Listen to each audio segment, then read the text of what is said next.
The views and opinions expressed on this show are not necessarily those of the network or anyone affiliated.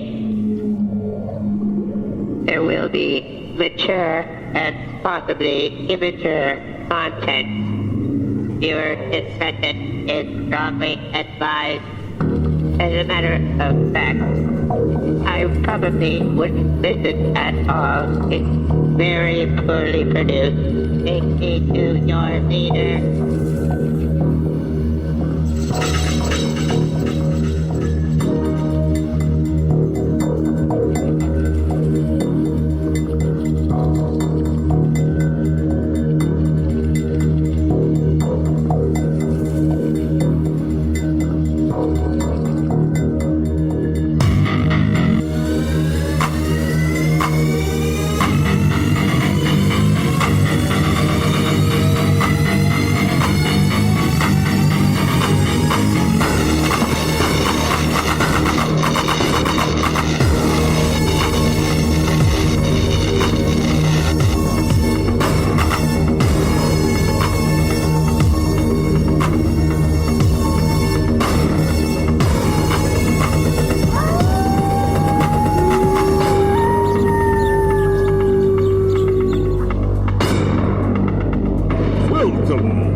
Monster Castle Radio Show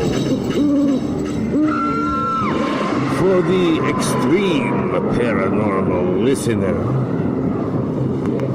And here is your host, the Wolfman, Mike.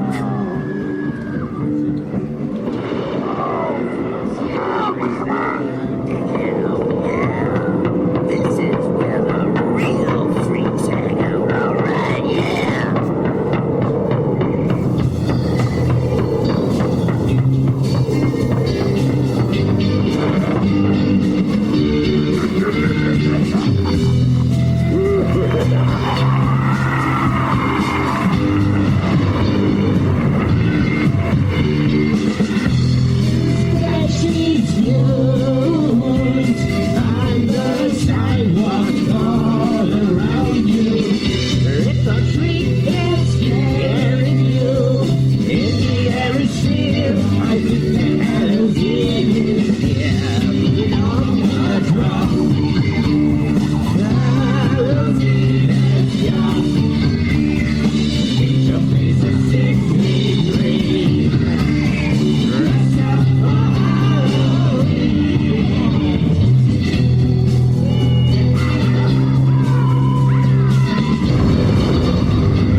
How's everybody doing tonight? Well, this is going to be a pre-recorded show. Sorry about that, folks, but I got called in for mandatory overtime at the factory. So there's your incentive to go to monstercastleparanormal.com and donate today. Get me out of that factory. I need to do this full time. So we won't be taking any calls today, sorry. And here's the news with Melvin Spacely.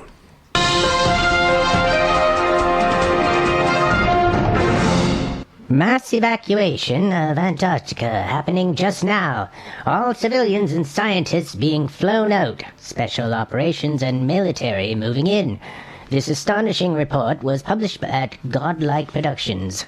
A civilian working for the United States defense industry published in the Godlike Productions that witnessed strange material and military movements on the way to Antarctica, and also knew that they were withdrawing all civilians from Antarctica. This comes as the Russian Navy is on its way to Antarctica. Why are they sending an entire fleet of armed ships there? Very strange. He also learned that the military was preparing to move anything from Antarctica and that everything was surrounded by secrecy. They're moving everything, including civilians, out. I wonder if some sort of ultimatum was laid down to world leaders, hence the elite rushing down there, and that ultimatum was not met. So, at the same time, I decided to do a little research and find out that you can still book a trip. It's called Backtrack Travel from Australia, and you can find the website Backtrack Travel and actually book a trip to Antarctica in March 2017. So this is kind of contradictory, yet I don't believe you're allowed to actually go on the land. It's basically what is this, looking at penguins and seals. It doesn't mention actual landfall, just going around and looking at wildlife. This is Melvin Spacely for Monster Castle Paranormal News. Thank you.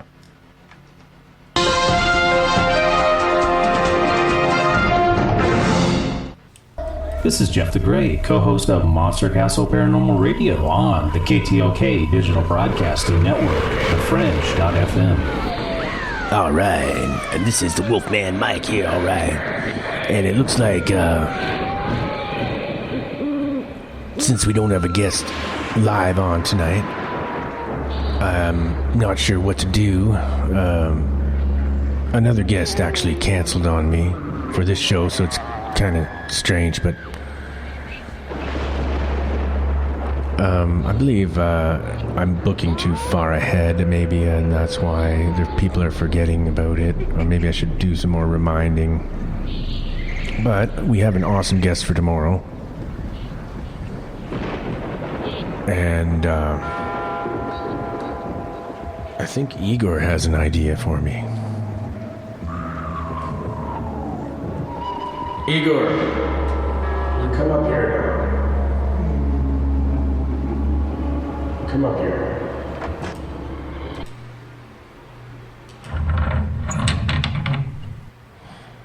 Yes.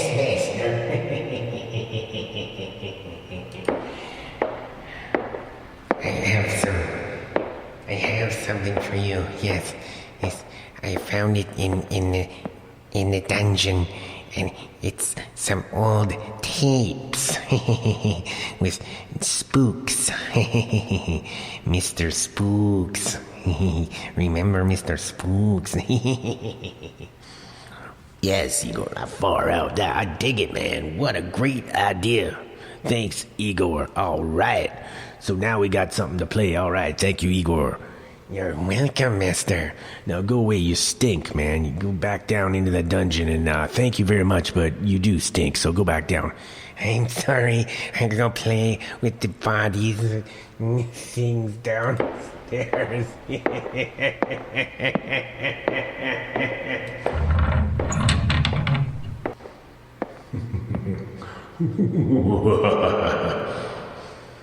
Wow.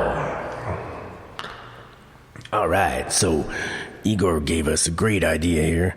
We're gonna go with, I believe, yeah, Spooks, man. He's groovy, man. But we need some, let some Spooks out, I think. Oh, for sure. And we will start that interview right now. Good evening. We're here with my friend Spooks from the UK. Everybody give a good warm applause for Spooks. All right.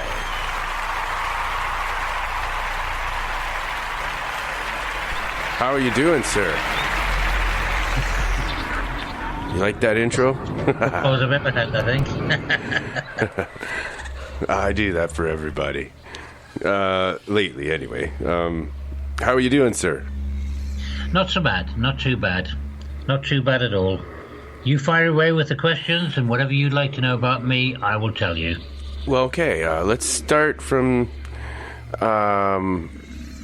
where you come from, maybe a little bit about yourself, and how this high strangeness came upon you. Oh, crikey, that's a long story.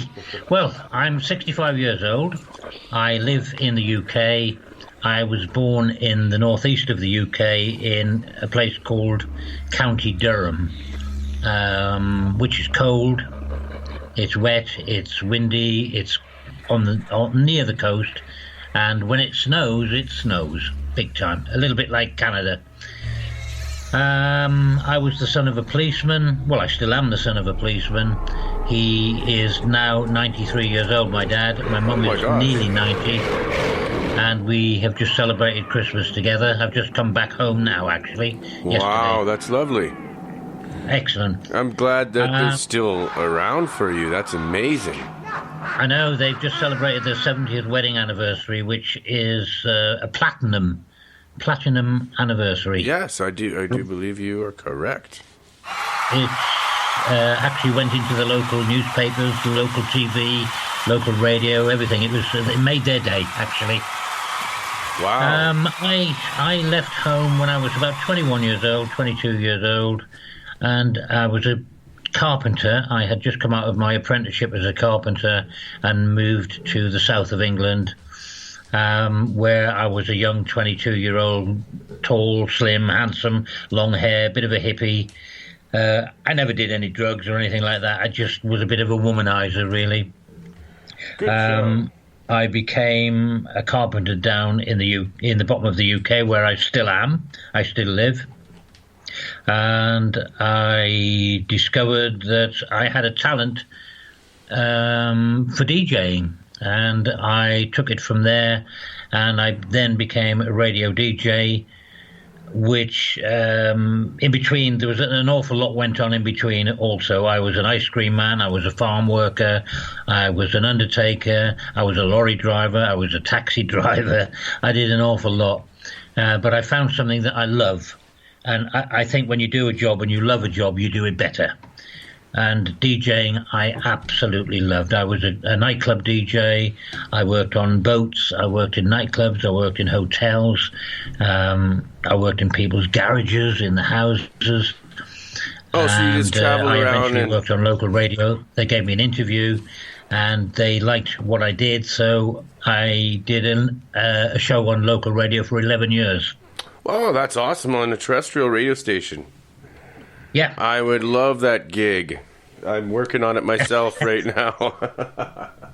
It was great. I also, I'll get onto the TV side of it in a little while. I actually carried on with the DJing for quite a long time. Previous to all of the jobs that I had, when I first came down to the south of England, things went a little bit wrong for me, and I ended up living on the streets. I lost everything. I lost my job.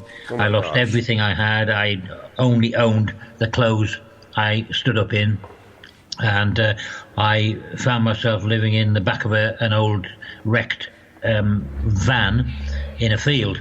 I was stealing milk off doorsteps. I was stealing bits of food from wherever I could to survive. I've been there. Been there and I've done that, but it sounds like you had it worse, because I found friends that were able to take me in, and I got back on my feet. But I've been there. Well, I got on my feet. Yeah, I had a guy that lived up the road. After about 8 months, he came across to me and he said, "Spooks, I've seen enough." He said, "Right, we're going to get you back on your feet. You come and live with me." And he gave me some clothes. I had a good shower. His mum made me the first roast dinner I had in a year, and he said, "Right, we'll get the local newspaper out, and you're going to go for the first job that we come across." So after I got myself cleaned up, we opened up the local paper. And in those days, I'm going back a few years now, 40 years ago, there was plenty of jobs. You could just literally stick a pencil on any job in the newspaper, and you could go and get it. And that's precisely what I did. I put my pin into a newspaper, and he said, "Whatever job you go for, you take." I said, "Yeah, okay." And it was a job for an undertaker. and I took the job, and I got it, and I took it, and I went for it, and I did it for a little while, and it got me out of trouble. I managed to buy new clothes. I managed to get a bit of money behind me, and I helped to pay this guy back. And funnily enough, I spoke to him about 3 or 4 weeks ago, and I called him and I said, "Look, Richard, I have never ever forgotten what you did for me. I owe you my life." And I think he was just about ready to burst into tears, actually, because it was totally unexpected. And I said, "I've never forgotten you. I even wrote about you in my first book." So things have moved on anyway since then, and I've done pretty well for myself. I'm now a professional driving instructor, and I'm a grade 5, which is pretty good, pretty high. So I've got myself out, I've pulled my finger out, and I've moved on a little bit and done something for myself. The psychic side of things, well, about 25, 26 years ago, I was having problems again with women. That was always been the bane of my life. And a lady stitched me up big time. I mean, she took me for everything. I had a beautiful guest house. I'm not going to blame her for everything, however, because a lot of it was my own fault, because I should have seen it happening, and I didn't. I was a fool. And I lost my guest house. I lost my other 2 houses I had. I lost every penny I had, and literally got thrown out on the street from this lady with £45 in my pocket, which is, I don't know, maybe $50, $60 in my pocket, and that was it. And I thought, oh my God, here I am again, back on the streets with nothing. But I picked myself up, dusted myself down, and I started all over again. And I wasn't going to go through what I went through before, and I went to stay with a friend, and they helped me out. They gave me a few quid, and I started all over again and managed to pick myself up and got myself a job as a driving instructor, and it was great. It was fabulous. One night, I went to see a lady I know who, she wasn't a psychic. She was very much into all the spiritual stuff, and she said, "Have you ever thought about getting into the spiritual side of things?" And I said, "Well, what are you talking about?" She said, "Well, it might do you some good, because you seem to be going down the wrong path all of the time. You're hitting the drink, you're chatting up all the wrong girls, you're ending up losing everything you've got every time, and, you know, maybe you should just turn a corner and take a different path." And I said, I don't know how to. I've never had any other life. I don't know how to do that.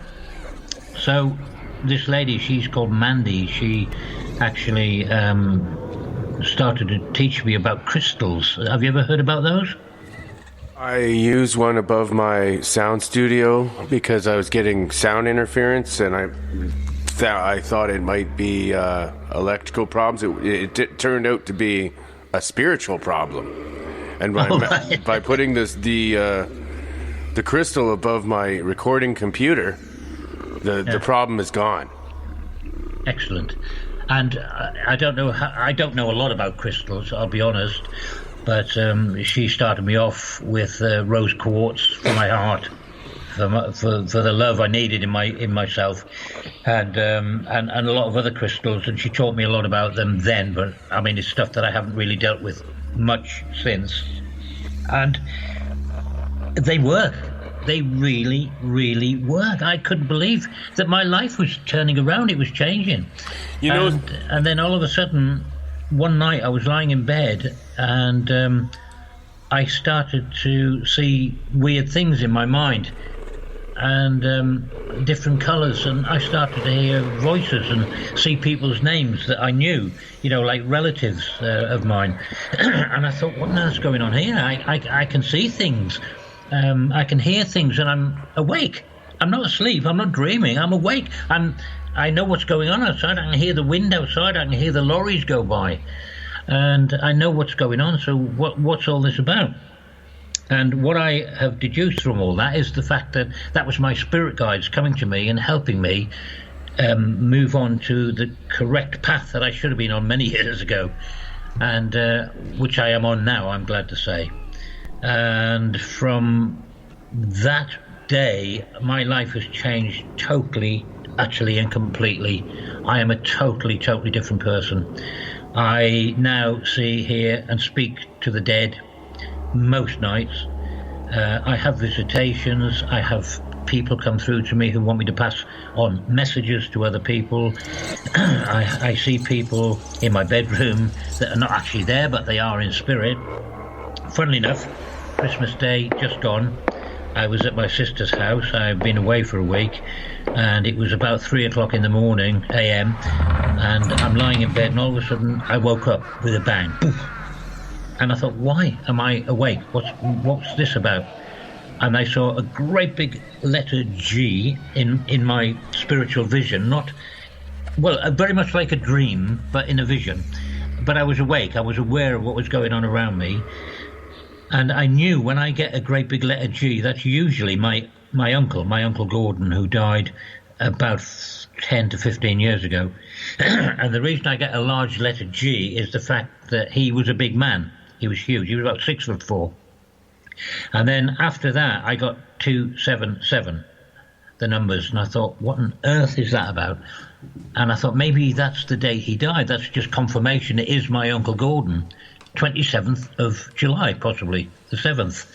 So when I went round that day to see my parents, I said to my dad, because my dad's an ex-policeman, and so was my Uncle Gordon, and I said to my dad, I said, what do you think this means? And I showed him the letter G and the 277, and he started to laugh. And I said, what are you laughing at? And he said, that was your Uncle Gordon's police number.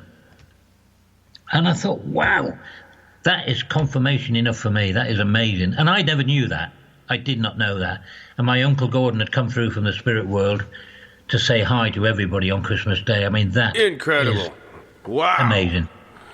Okay, we gotta give a cheer for that one. Uncle Gordon comes back. Right on, man.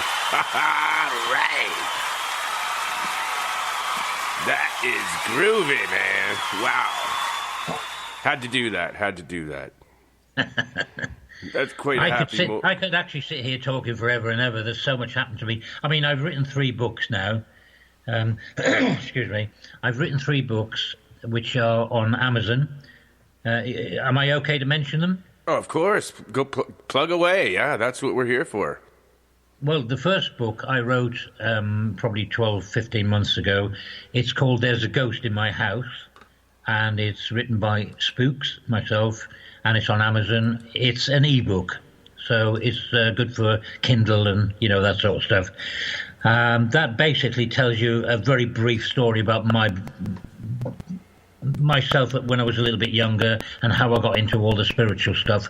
The first maybe 30, 35 pages.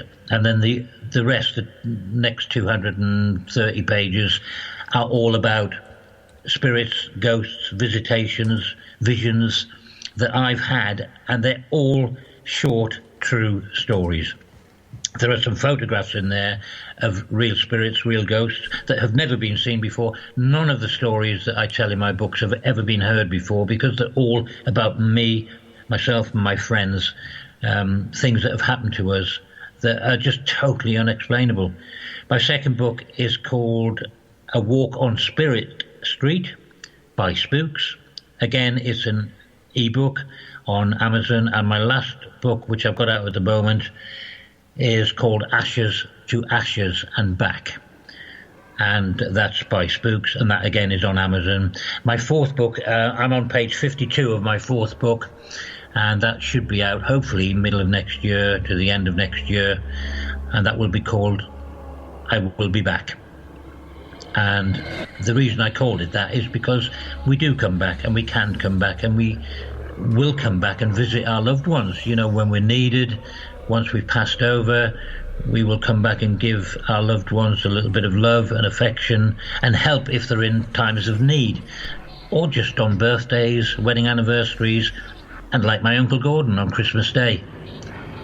And that's pretty much where I am at the moment, although there are a lot of stories I don't want to go into too much that are in my books. Like, Yeah. I'll tell you one about my wife, who my wife, I got married in 1979, and she was a singer. I was DJing in a nightclub at the time, and she was a singer in a band, and we just met and fell in love, and hey ho, away you go.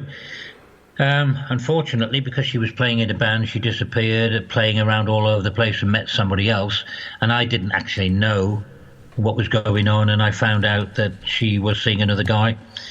So we split up. She got remarried, and then one day I was doing a disco for some people, and this lady came across to me, and she stood in front of me about 6 feet away and looking at me, and I felt very uncomfortable, and I thought, what on earth is she looking at me for?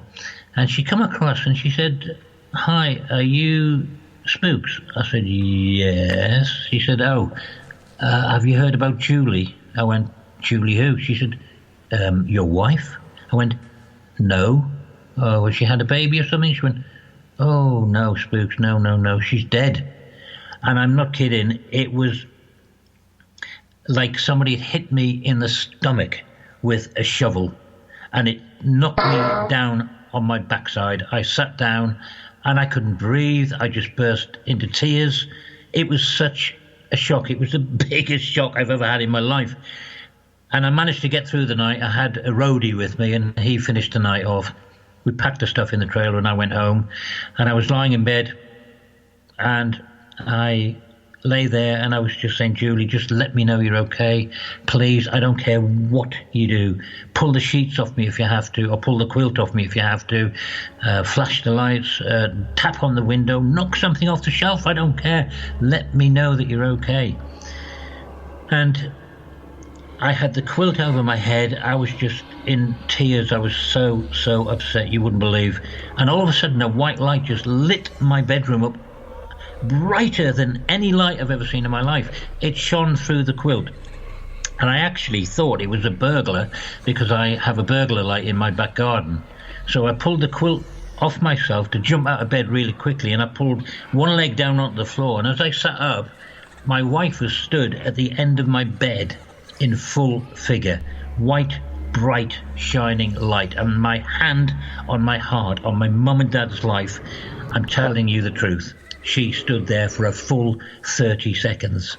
And I just said, "Please don't go, don't go, don't go, don't go, don't go." And she faded away gradually. And the feeling of love that she left in that room was unbelievable. And I've never worried about her since.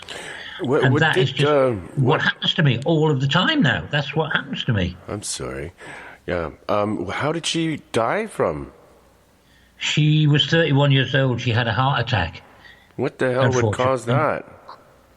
Yeah, 31, and she was supposed to be as fit as a fiddle. She went to the gym. She went running all the time. She went to the gym 3 times a week. She never drank alcohol, only water. She only ate white meat, chicken, and fish. Sounds very shocking, like how you would never expect that. So nobody ever found out what exactly caused the heart attack? I didn't go into details. Well, I couldn't because she wasn't my wife anymore. Oh. She had moved on to this other guy. But the fact that I spoke to a lady who was much higher and wiser than me spiritually, and I told her what had happened. And straight away she looked at me and her eyes filled with tears. She said, "John," she said, "that is amazing. That is just fantastic." She said the love and the power that she's used, the energy that she's used to come through is just amazing. She did that for you. It just shows how much love she did have for you, which I'm fascinated about, and I'm still into it big time. I was on. You've heard of Ghost Hunters in Canada, I take it? Yeah. Yes. Well, I was actually on the very first Ghost Hunters show. Oh, must be 20 years ago, possibly, in the UK, and it was nothing like it is now. Nothing like it is now. Nowadays, it's all dark lights and screams, and I've been touched and things have been thrown at me.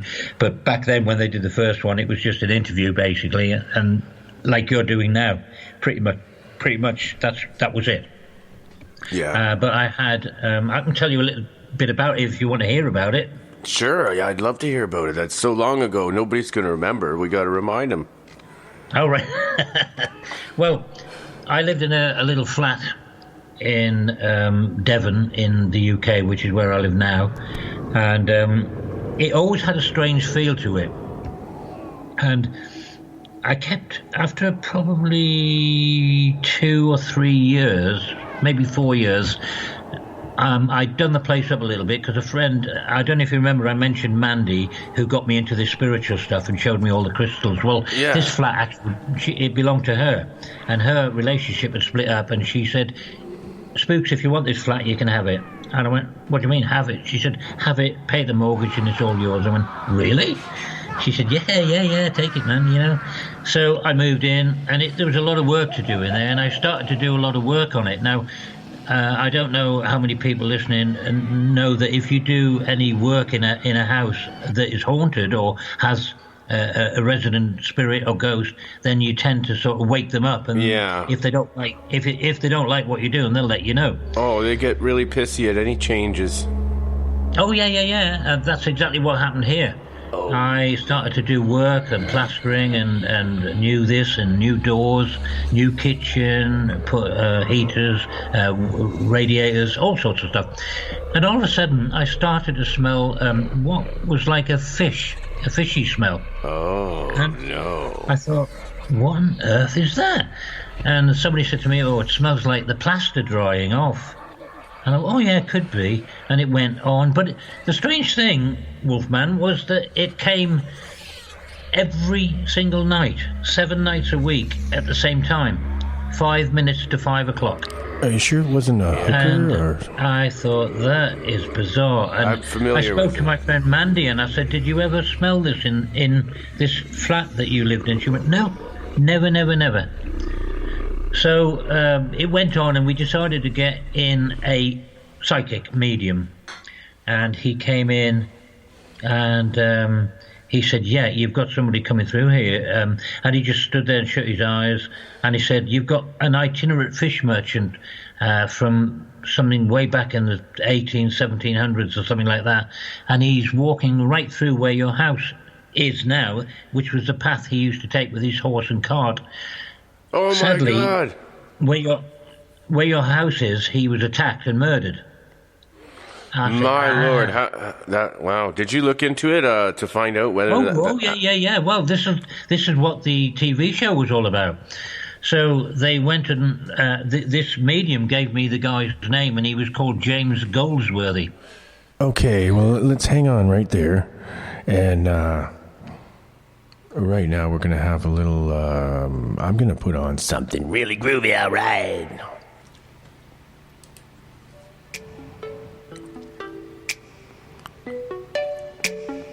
Shalita Burke. Not a dying art. Penetrated. All right, dig this. True love must be fought for, baby. I cannot be bought. You're always at my heart now, baby. You've been craving me a lot. My touch is sought for, baby. I'ma call the shots. Won't you come to me, baby? Hi, I demand your attention. You live in mine.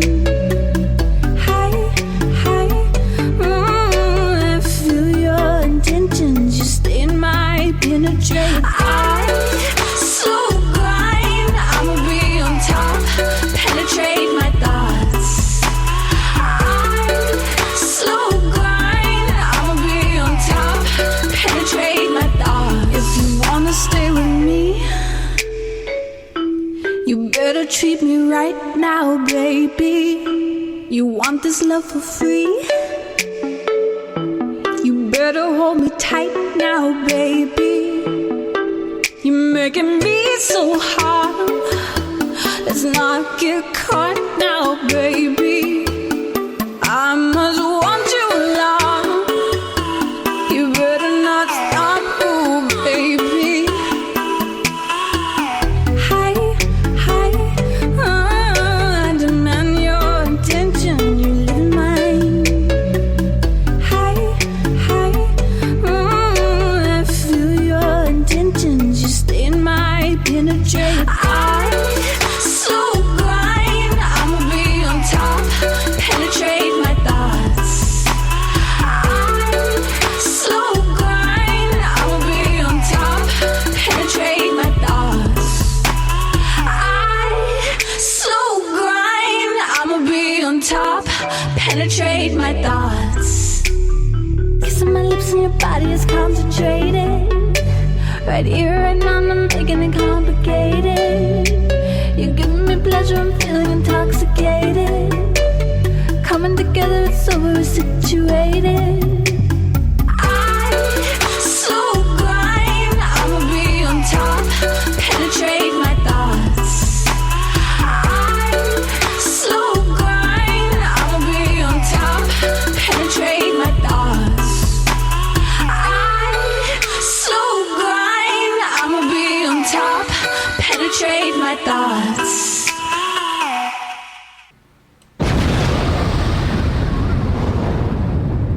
This is the Monster Castle Paranormal Radio Show. We explore the paranormal phenomenon with researchers and skeptics from all walks of life and beyond. Fridays and Saturdays, 9 p.m. Pacific, midnight Eastern, on KTLK, Digital Broadcasting Network, thefringe.fm. Visit our website at monstercastleparanormal.com. And we are back with Spooks, ladies and gentlemen. Here we go. All right. Spooks, take it away, baby. Oh, yeah. This was the fisherman who died. So we got in touch with the local records office, and they went through. And sure enough, on the date that this medium gave us was the date this guy died. And they found his records in the records office. That's when he died. James Goldsworthy. And that was the program they made on ghost hunters, the whole program. But there was a twist to it, because me being a driving instructor, the guy said, that's not it. There's something else about this story, and it's not over and done with yet. And sure enough, in a little while, I was teaching a guy to drive called Jimmy Taylor, and I was out there one day, and we were doing bits and bobs and teaching him how to reverse around corners and the usual thing. And we just got chatting after one driving lesson. And I said, wouldn't your parents teach you to drive? Or I can't remember the exact conversation. And he said, oh, no. He said, not my dad. He said, my dad's dead. He said, I've got a stepdad now. I said, what's his name? And he told me his name. And I said, well, how come that's not your name? And the funny thing was, what he'd done is he changed his name from Jimmy Taylor to Jimmy Goldsworthy was his original name, and he changed it to Jimmy Taylor, or his mum did, when he was very, very young. And his real dad was called Goldsworthy.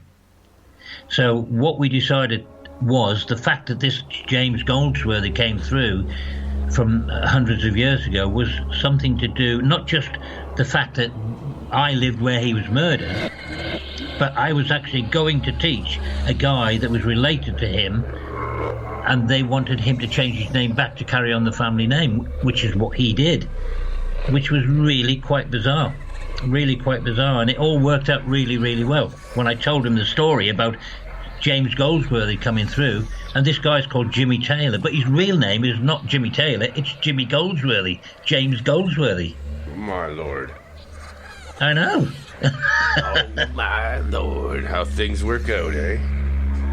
Unbelievable. I mean, my books are full of stories like this, absolutely full of really bizarre stories. Yeah, I mean, that's like high synchronicity. Sorry? I call it synchronicity. And yeah, that's high strangeness synchronicity there. Oh yeah, you can't call that a coincidence. Well, there was an American lady who saw this TV program on the Discovery Channel, and she rang up the driving school I was working for and asked if she could speak to me. And they said, well, we'll get him to call you.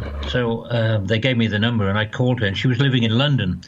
And I said, hi, this is Spooks. You tried to get hold of me at the driving school. She went, oh, hi. She said, yeah, I need to talk to you. I said, what about? She said, I don't really know what it's about. I just had to talk to you. She said, I watched your TV program about the ghost and the James Goldsworthy. And she said, I just found it absolutely fascinating.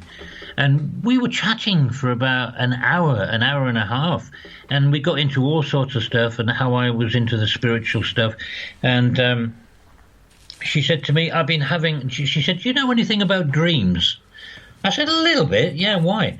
She said, well, I've been having this strange dream about I'm standing on the edge of the Pacific Ocean, she said, and I'm a young lady and I'm looking out to sea, and all of a sudden this bomber aeroplane came in and crashed into the sea, which was a World War II bomber.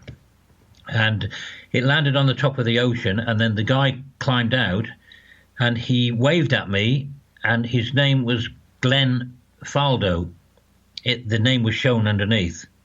And all of a sudden the plane sank and disappeared. And I went absolutely ice cold. And I said, let me tell you a story. She said, go on then. I said, I had regression done on myself. And I was a bomber pilot in World War II. She said, oh my God. I said, hang on, you haven't heard the best of it yet. I said, in my regression, my airplane crashed into the Pacific Ocean and I died. That is where I died. And she and I seemed to think that somewhere along the line we were connected. I mean, for her to ring up and tell me about that dream, which was pretty much exactly what I had seen in my regression, is unbelievable. I even got in touch with the Pentagon. I emailed the Pentagon and I said, what is the possibility, and I know that this is probably going to sound stupid and you're probably going to think I'm a crank and I need locking up. Can you have a look to see if you can find this guy, Glenn Faldo? And I explained the situation about what had happened. And funnily enough, this lady was a great believer, and she went through all the records for me, and she could not find, unfortunately, the name that we were looking for. She said the chances are he probably wasn't American or Canadian or anything like that, because there were so many different countries that were fighting in the Pacific at that time. And I think probably Glenn Faldo, I don't really know what country that would come from. Okay. So, all right. Yeah, it sounds to me Faldo like an Italian or some kind of a maybe even Hispanic, but Glenn. Faldo. Well, that's the thing. You see, Glenn is a Scottish name. Yeah. Which is quite bizarre. But the last name is different. Yeah, but Well, wow. Well, I think I've given you enough to think about now. Yeah. I'm gonna check it out anyway. It's something to do. It's something for me to do. If it would help, I could help it. Well, yeah. I'd love to know who I was. I mean, the Pentagon haven't got it on their records, so it's not a registered pilot. But I was a pilot. I saw myself in that plane. I was piloting that plane. I had the leather head, the helmet on with the earphones. Sometimes the name gets mixed up in those kind of. She had a dream, right? And she remembered that name from a dream. Is that where it comes from? That's right. And she saw the plane crash, and she actually said the Pacific Ocean. And now this is where I believe that I crashed my plane, because when my plane came down and crashed, it showed me then I was stuck inside the plane, and I was looking through the window, and I could see sharks. The water was blue, crystal clear, and there were sharks around me. Where else could it have been? Yeah. How old were you? What year was it when you were born in this life? I was born in 1951. So if I'd have died in 1945, say, that gives me 6 years, which is about right. They say you normally come back after around about anywhere between 3 to 7 years. You're back again in your next life, learning your next lessons. Yeah, I was going to say the same thing. I agree with you, sir, completely. But the weird thing is that now you will never, ever, no matter how much you offer me, get me in an aeroplane. You will never get me on a boat across deep water. And you will never get me going through a tunnel because I'm claustrophobic. And I think this is all to do with my past life. Different past lives, more than one. Like, the more you have, I've had other, I've had others. See, I've been told that I was a female nurse in the Crimean War. I was around in the times of Genghis Khan. I was going around chopping people's heads and legs and arms off. I mean, I was a nasty guy back then, you know. So I'm glad to say that I've actually found my feet, and I'm a pretty nice guy in this life now, you know. And I treat people with respect. I treat women with respect, and I like to help anybody. All my spiritual work that I do, I don't charge for it. I ask them if they're happy with what I do for them. They put money into cancer research because that's how I lost my brother, and that's my charity. That's the one I want to give all the money to. I just wish that they do something good with that money. I have a bad feeling about it, that nobody really wants to give the cure on that one, and that's a money racket. Well, it seems to be one of the diseases that they haven't really got a cure for at the moment. So, I mean, I keep it pretty local to where I am and give it to a fairly local cancer charity. They look after people when they go into the home. Well, they know them. They're not coming out again. And they give them a life of luxury for their last few weeks of life, or last few months of life. And that's, to me, a little bit of dignity, great. Yeah. That's great. That's an awesome thing. Well, I totally agree with that. It's just, you hear about all these things, and I've heard about this machine. Now we're going off topic, but uses electricity to actually kill the cancer cells, and they've known about it for years and years. They paid. Yeah, they come up with things, but nothing ever comes to fruition, does it? They talk about it, and then you think, well, what on earth happened to that? Where the hell is it? They get shoved under the rug. And I think paid off to shut up. Probably by the big pharmas. Makes you wonder, doesn't it? Well, I think the big pharmas have everything to do with it. As a matter of fact, I think that some of the drugs that they're giving us are causing cancer, along with the petroleum that we're breathing every day when you walk down the street. The exhaust. Exactly. The petroleum exhausts are doing it. I don't care what anyone says. I was a tobacco farmer, and it's not the tobacco. It could be chemicals that they mix in the tobacco. I smoked 20 cigarettes a day, but I used to many years ago, and I haven't smoked for probably nearly 30 years now, 25 to 30 years. I drink a couple of pints every night. Probably a little bit more over New Year's Eve, but I used to be not so much an alcoholic. Well, I suppose, yeah, I was a bit of an alcoholic, thinking about it, because, I mean, I would drink... Me too. All right, let's party. Okay, we're having a short break. I would drink a whole bottle of gin a night and 3 or 4 or 5 pints as well. Okay, I'm coming over next time I come. And maybe you could show me Stonehenge. Are you near Stonehenge? Now you've hit the nail on the head. Well, here's the story for you. Oh, but we got to take a break right here. One break coming up. Those of you who renounce this superstitious and hysterical program of the MCC. You've seen ghosts, you talk about them, aliens, you talk about them. Are you kidding me, Wolfman? You literally had ghosts calling on a ghost box, but you're going to lose a lot of credibility. Lake Monster gobble you up in one fucking bite. I'm calling you out, my friend. You were scared of the girl from Texas. Well, I sure wouldn't be sitting there admiring the rippling, glistening fucking muscles of the fucking marsupial. He was hairier than this ass fudge. Oh my goodness. Who in the world are you? Hollering like that. Angry as blood. Do your neighbors hear you? You must live in the forest for you to yell that loud.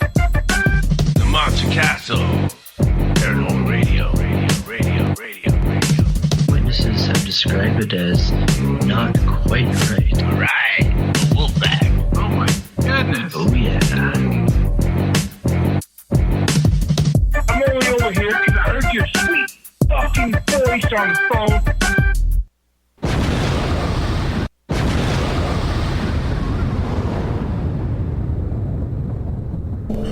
This is the Wolfman Mike coming at you from an alternate reality, and you're listening to KTLK Digital Broadcasting Network, thefringe.fm. All right, let's rock and roll, baby. Groovy. Fantastic.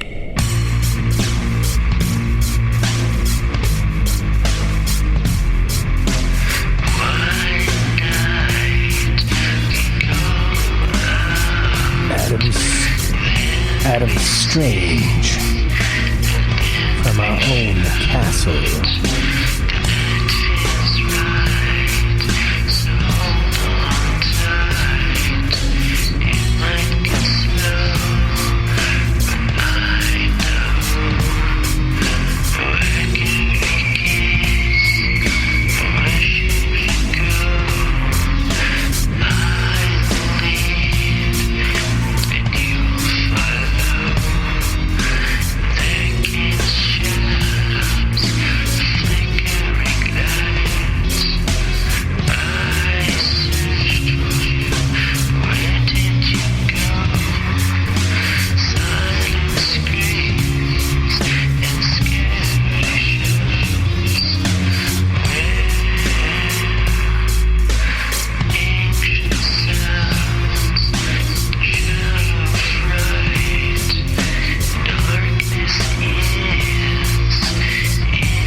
Dig it, baby. Groovy. That was our own Adam Shadow. Yeah.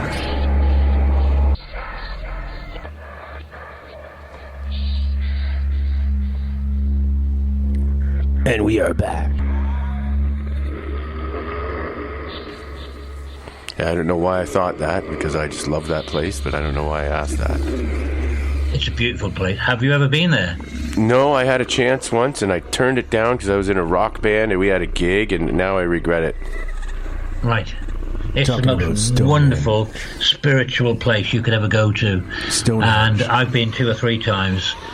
In fact, I'm on my second book here, just flicking through on the internet, looking through my second book, A Walk on Spirit Street. And on page 35, 34, 33, page 33, I start talking about rocks and stones and how spiritual they are. And how some people, they get solace, they get great feelings from stones and rocks. And like myself, I like to go out and sit on the moors in Devon on what they call Dartmoor. Have you ever heard of Dartmoor? Yeah, but I don't know much about it, but I've heard of it. It's just a great vast expanse of huge hills and rocks and high things to climb, and I live on the edge of Dartmoor, and it's freezing sometimes, and it's windy. But when you get out there on Dartmoor, it is the most amazing. I've got this. When I'm giving driving lessons, I drive out on Dartmoor, and I just love it. I get a real buzz from it, and I don't know why. And I just love going out walking on Dartmoor. It's just an amazing thing. I mean, Stonehenge is in a totally different place. That's in a different county, but same sort of thing. It's a stone circle, which a lot of people can't really understand why it's there, what it was for. They've got their own ideas that it was a spiritual site of some description where they would perhaps give things to the gods, or it was a place for something else. But I was in the pub one night having a drink, and somebody said to me, "Spooks, why don't you try to find out what Stonehenge was originally there for?" And I just spun round on my seat and looked at him, and I said, "What a great idea. I've never give that a thought." So I went home and I mulled it over in my mind, and I had a chat with my spirit guides one night, and I said, "Could you possibly show me what Stonehenge was originally there for? What was it used for?" And I know my spirit guides are fantastic, and whatever the information they give me is 100%. They won't lie. They won't give me any false information. However, it's only as good as how I look at it, or how I deduce, what I can pick up from it. So I asked my guides, "Can you show me what Stonehenge was used for?" And they straight away started to show me pictures. And the first thing they showed me was Stonehenge in the distance, from looking from above. And then they showed me the sun, then they showed me the moon, and then they showed me an animal of some description. I couldn't remember what the animal was, whether it was a horse or a cow, or it was just an animal in front of me. And then they showed me an owl, and then they showed me a clock face, and then they showed me some trees, and then they showed me finally some fruit. Loads of fruit, apples, oranges, grapes, and this sort of stuff.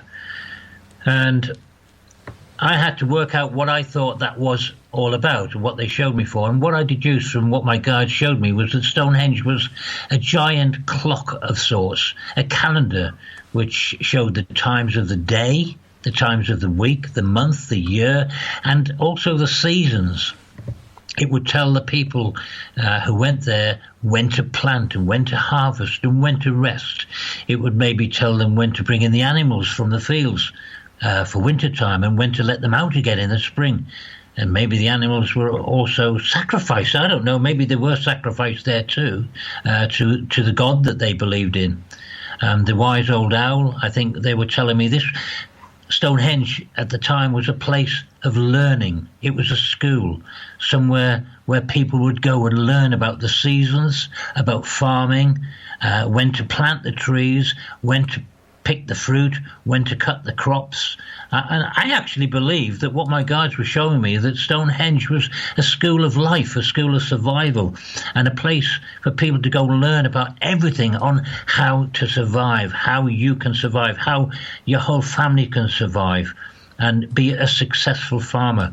And people then, once they had learned, because you see around Stonehenge they found that there were small houses that had been built as well, which weren't there anymore. But I think that these small houses were where people, like going to college. You know, when you leave school and go to college and you move away from home, and you'll go to college and you'll stay in a dormitory or in a flat somewhere with friends or whatever, and that's where you live while you're at college or university until you learn what you need to learn about.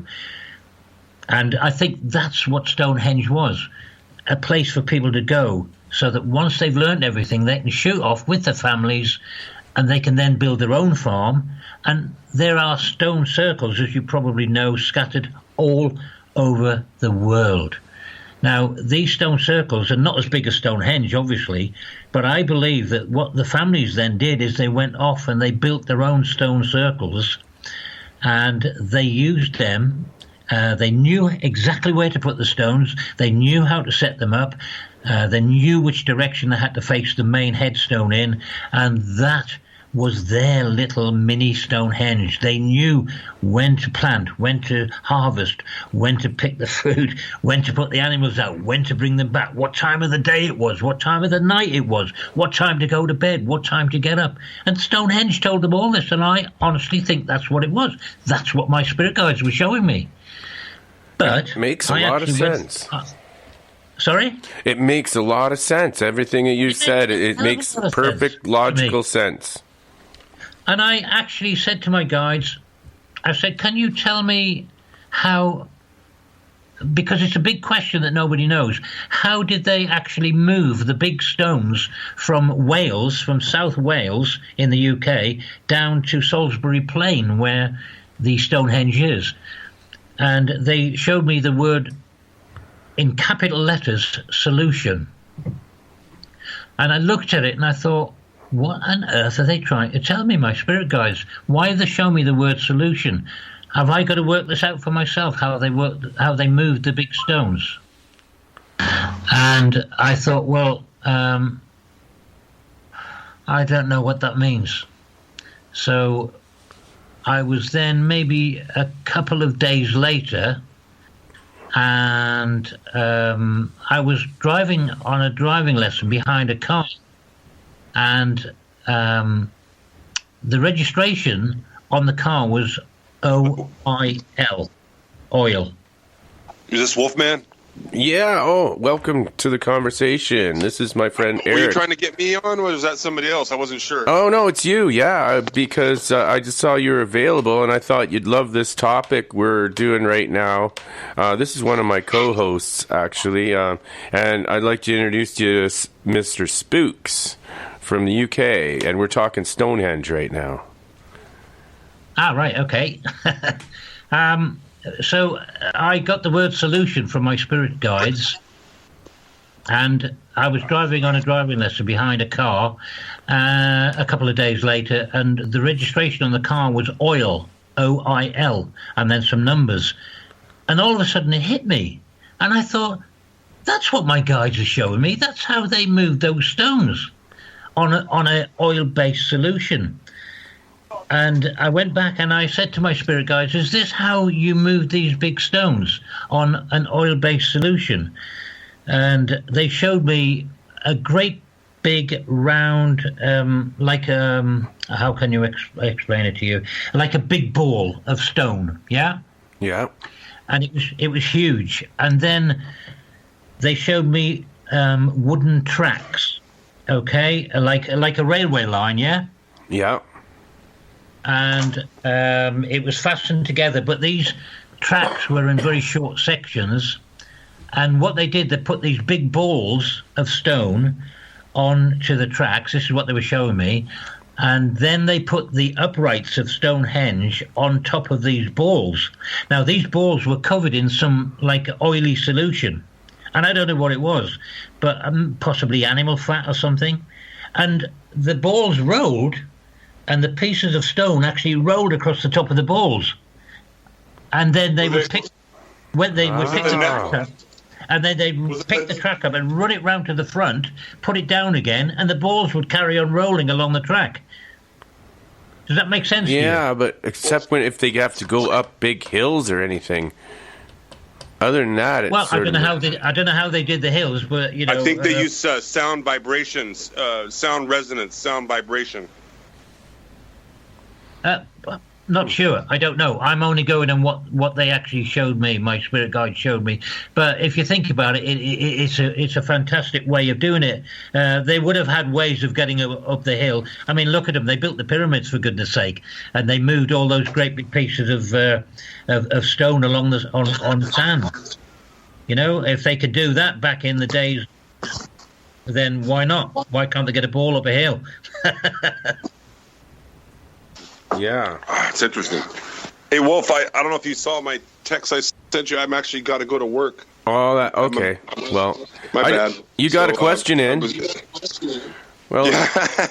So you're not doing a show right now, are you? Yeah, this is a pre-record. This is a pre-recorded show. Yeah. Oh, I didn't know. Okay, right. So if you want to ask any questions before you have to go, then go ahead. I don't. So the topic is about Stonehenge. Is that what the topic's about? Well, right now, like he's a spiritual medium, and some of his spirit guides were teaching him things about Stonehenge, and this is what he was researching. Interesting. So what country are you in, sir? I'm in the UK. Wow. Do you know Tony Topping by chance? No, I don't know. No, I live about probably 120 miles from Stonehenge. Wow. So have you spent a lot of time there, as far as actually? I have been there. I've been there quite a few times, probably 3 or 4 times. I've been to Stonehenge. It's amazing. It's a wonderful feeling. But the strange thing is that after all this information I had from my spirit guides, and which I have spoken to several other mediums about it, and they've said, "Wow, Spooks, that it makes an awful lot of sense. It really makes sense. It makes sense." And I got in touch with Stonehenge and I rang them up, and they just didn't want to know. They weren't interested in what I had to say. And I said to this lady, "I can't believe that you don't want to know. You don't want to hear what I have to say." She said, "That's not what we're not into, the spiritual talking to the dead and this." I said, whoa. Hang on a minute. I said, Stonehenge is one of the most spiritual sites in the whole world, and you don't want to hear. And she did not want to know. I was absolutely gobsmacked. So I said, "Well, okay, fine, not a problem." I said, "But it will be going in my book," which it did. Huh? Yeah. I was shocked. I was absolutely shocked. No, they don't care about that kind of stuff. First book, or have you? Because I'm new to. Say that again. Stonehenge. Will this be the first? Will this be your first one on Stonehenge, or have you written others also? No, my book's not specifically about Stonehenge. I've written 3 books now, and my second book, A Walk on Spirit Street, has an article in there about 2 or 3 pages about exactly what I'm telling you now, is exactly what is in the short story. My books are all short stories. Some of them are half a page, some of them are 2 pages, some of them are 3 pages, but they're all true stories, things that have actually happened to me, myself, things I've seen, spirits I've seen, voices I've heard, visitations in my bedroom. I just tell the story as it happens, basically as it goes. I've got no reason to lie. I don't make money from it. Whatever money I make goes to cancer research. It's just something that happened to me in my life, and it took me on a totally different journey. And I'm now a totally different person. I don't think you would have liked to have known me 10, 15 years ago. I wasn't a very nice person. But since I've been into the spiritual side of things, they've totally changed me, and I love them for it. Absolutely love them for it. Wow. So, Wolf, how did you meet this gentleman? gentlemen. This is very interesting. Yeah, I seem to have a knack for finding very interesting people that haven't. That need to be heard, basically. Yeah. Yeah, and I don't like to. I don't. Gosh, how long are you guys going to do the show for? Because I'm gonna work for about an hour and a half. And are you going to still be doing the show for 2 hours or 3 hours, or what's the plan today? Well, we're just doing half-hour sections, and I don't know how many we'll get done today. So we're doing a half hour at a time, and then. And don't forget it's New Year's Eve tomorrow, so I want to be going out and having a few drinks. Yeah. Awesome. Well, you can start having drinks now if you want. I think we should all start having drinks right now. Call in work. I actually already had a few shots. I came back from L.A. You saw my tweets probably, driving in the rain for 4 hours. But I took a few shots of a little vodka. Good for you. Cheers. And put it in my coffee. Actually, I put it in the coffee and. Cheers, mate. Got a little green medicine, and now I got to go lift about 400 pounds onto the truck and take it to some lady's house and collect some money. It's all legal, though. It's all legal. I'm glad to say. Good stuff. So, hey, well, it was nice to meet you, sir. What's your name? I'm sorry, I didn't get the name. I apologize. Spooks. Well, are you on Twitter? Oh, you're talking to me. Sorry, I don't know who's talking to who at the moment. Yeah, Spooks, my name. That's the name. Are you on Twitter, Spooks? Yes. Yeah, that's the name I write my books under. Do you do social media like Twitter? Yes, he's on Twitter. I'm on Twitter, yeah. Okay, great. I'll follow you on Twitter and. Well, if you have a look on Twitter, my name on Twitter is @1SpookyBooks. @1SpookyBooks. It will be posted on hashtag 47Talk on Twitter. Awesome. Shortly when I advertise the show. Beautiful. No problem. I think I'll use this show. Now is going to be on later tonight. It's going to be on New Year's Eve. I think. Okay, so today's Friday, right? Are you doing a live show? Doing a live show tonight, and this one will probably go on tomorrow night then, because no guests will come on New Year's Eve, so I'll use this. Right on. Yeah, I got some good stories to tell you from what happened at John Polk's house. Some very interesting things. Some things I learned that I didn't even know about. Wow. But I'll tell you about it later. We could do a whole show on it. Yeah, we could. I'll see how. I mean, I slept since yesterday. I had what? I had a gut feeling to get a hold of you right now, even though I was doing this interview. The timing was perfect actually, because I'm driving to my warehouse right now. I know it was an imperative. I said something was telling me, no, even though you're doing this interview, you got to get a hold of Eric right now. Yeah. So I did. I wish I had time to do more research on what Spooks is talking about, because I mean, I don't know. I know Stonehenge, but I don't know very much to be able to talk intelligently about any topics. But the whole oil concept of using oil is interesting, because I've never thought of it or considered it. So it's now something I'm gonna have to look at. I mean, if your spirit guides are telling you. When I say oil, they probably didn't have an oil as such back then, but it would probably be more like an animal-based oil, which made things like slightly. Maybe a lard of. Yeah. Fat lard or something. Well, here's the question: the word my spirit guides gave me was solution, and I had to work it out. And I was thinking when I followed the car with the name oil on the registration. That was it. That's when I clicked. What about the types of beings that were responsible for manipulating these things? I'm guessing, were they the Nephilim, or was it they weren't just pure humans like you and I walking the earth today, were they? Well, I didn't. It didn't actually go that far. I didn't go that much into it. I mean, I was only asking a question as to what was Stonehenge for, and how did they move the stones.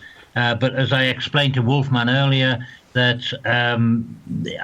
it was my belief that the whole thing was used as a college or a university of some type for people to go along and learn about survival, about life, and how to plant, when to put the animals out, when to bring them back, when to harvest, all about life, survival basically. And then once they learned from that, they would go off on their own, get married, move into their own little farms out on the moors somewhere or wherever, and they would build their own little Stonehenge and use that as their clock, basically. And I think that's what Stonehenge was. It was a huge clock, and that's all it was. Yeah. So, I mean, did you already talk to him, Wolf, about at what point in his life these experiences or these guides introduce themselves, or have you got to that part yet? Briefly, yes. The first section. I missed that. Yeah. I think we're going from here is probably. You could recap that if you want. I don't know. Where do you want to go from here, Spooks? Recap. Sorry, about when the spirit guides actually introduced themselves to you. Oh, right back at the beginning. Yeah. How old were you approximately? Do you recall? It was about 20. I'm 65 now, and it was about 26 years ago, when my guides came to me, and they started showing me pictures in my mind. They started off with colours, actually, really vivid colours. And a friend of mine introduced me to the spirit world using crystals, basically, rose quartz and that sort of stuff. And that's how I actually got into it, because I was going off the rails, I was going off the tracks, I was meeting the wrong people, I was meeting the wrong women, I was going down the wrong road, basically, and that's funny. They pulled me back. I think I could share that sentiment with you, sir. It was about 37 or so, 37 to 42 is when I had my awakening. Yeah, about the same as me. Yeah. Yeah, we would go through the school of hard knocks first. Well, it's all about life. It's all about life's learning curve, and you have to learn in life, and that's what we're here for. Each life is a special life to each time we come back, and we have to learn about that life. And I had a conversation with somebody today about somebody who was into drugs, big time into drugs, and they'd lost their job, they'd lost their house, they'd lost their wife, they'd lost their children, and they were virtually homeless and on the streets, and all he wanted to do was to kill himself. And I said, whoa. I said, you need to talk to this guy and tell him that's not the answer.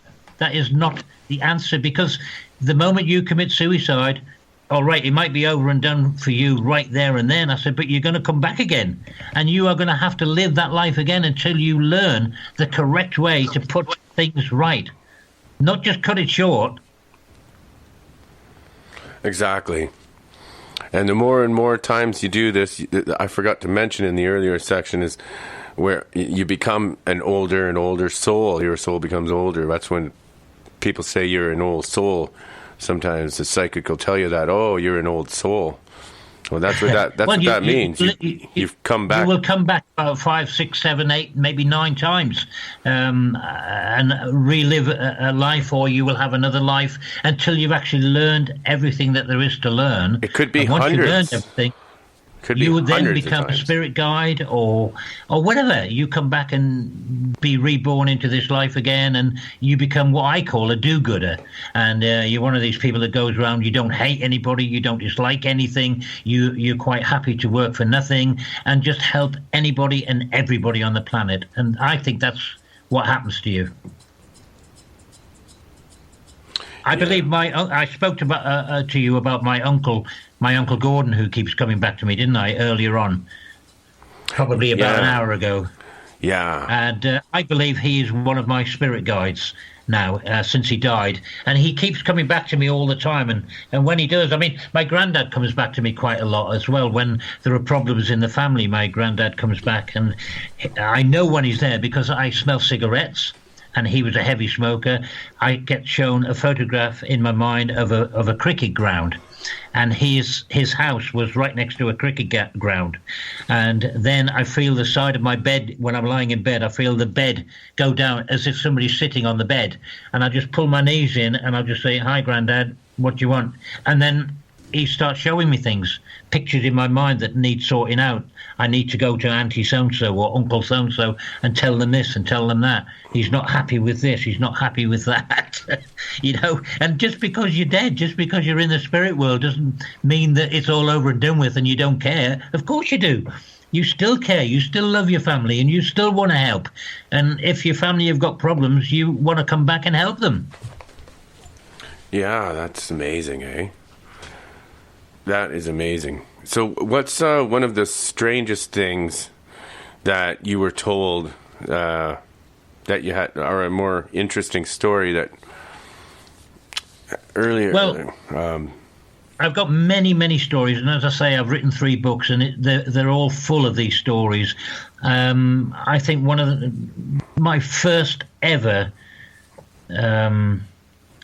amazing vision I ever had was I was lying in bed, and these all happened around about 3 a.m. in the morning, which is the most spiritual time, apparently. This is when most things happen, and I'm always woken up with either somebody shouting my name, Spooks, or a bang on the door, a bang on the floor, or a door slamming. But it doesn't actually happen. It's all in your head. It's a spiritual noise, and they wake you up. And once they've got your attention, then they will start to show you things. And I one day was woken up, and I was whisked off a little bit like Warp Factor 10 Star Trek. You know how it goes woof and it's gone. And all of a sudden I was stood in the middle of a river, and it was as clear as day. And I'm looking down the river's flowing either side of me. It was about up to my knees, the water, and on the left-hand side, looking down, was a toll path, like people were walking down, or you could walk down the side of the river on this little path. And then there was a ditch and some trees and bushes. And the trees, I'll tell you how clear it was. They were silver birch trees. That's how clear the picture was. I could see that by the bark on the trees.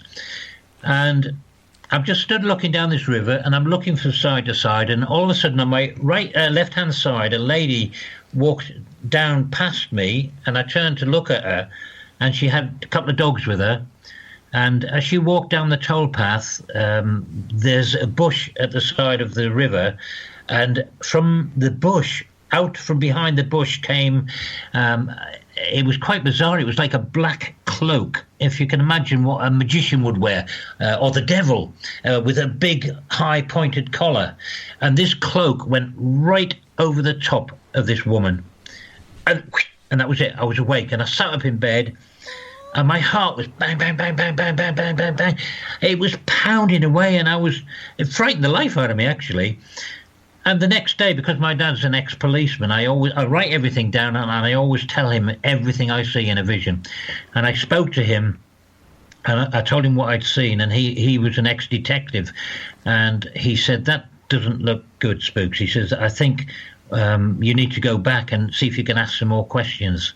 I said, "Well, what about?" Because this was pretty much at the beginning of my learning. And he told me to go back and find out where all this was supposed to be happening and everything else. And I went back and I asked if I could have a name, and they gave me the name of a village, which was Canton. And they then showed me a picture of this man, and he was holding a lady, and he was dragging her into the bushes round the neck. And they then showed me his right hand, but they surrounded his right hand in light, making it a little bit more aware of what was going on. And he had a wedding ring on his right hand, or a ring on his right hand, third finger. And when I told my dad about this, he said, "She's been murdered by her ex-husband." And I said, "Well, what makes you say that?" He said, "Because they're showing you his right hand, his wedding finger on his right hand." He said, "Which hand do you get married with?" And I said, "The left." He said, "Well, there you go." He said, "When you get divorced or separated, you take your ring off and usually put it on the right hand." I went, "Oh, yeah, that's a good point. Never thought of that." Well, within 2 days, they'd found this lady, and she'd been murdered. She'd been strangled with the pieces of rope, the dog leads around her neck, and they eventually, after about 24 hours, arrested her ex-husband and charged him with murder. And it was just outside the village that they showed me the name of. My spirit guide showed me the name, and it all came true. And I see a lot of this sort of stuff, things that are going to happen, and they always happen. Princess Di, I saw her crash, exactly as it happened, exactly almost a year to the day, all by a couple of days. And I saw the car, I saw it go into the tunnel, I saw the crash, I saw a white car come alongside it and disappear, and then the black car that Princess Di was in reversed back and came out of the tunnel the same way it went in, which in fact it did, but it was on the back of a lorry because it was totally wrecked. And I asked my spirit guides, was Princess Di murdered? And they showed me N-O. No, it was not murder. It was a pure accident. And I don't need to ask any more questions because that's as much as I need to know. And again, this is what I see. This is what happens. Wow. What else was I going to ask you about? Yeah, amazing. Amazing. Yeah, that is quite amazing. Yeah, one thing it just bothered me. What is a lorry? A lorry, a juggernaut. Oh, yeah. It's kind of like a... pardon me? Is it like a bus or something? Hello. Oh, hello, Ellen. How are you? Good. Okay. We're talking with Spooks from the UK right now. Yeah. And we're doing a pre-recorded interview. So if you want to listen for a while and then ask questions, you're welcome to. This is lovely. I'll do that. All right. This is Ellen from Ireland. Spooks? Yeah, from Mysterious Holidays. Mysterious Holidays, yeah. I thought we were supposed to have a sound test today. I didn't think you'd mind, Spooks, if I had let her in. Oh, geez, I lost him. Hang on. Okay. I have to phone you back.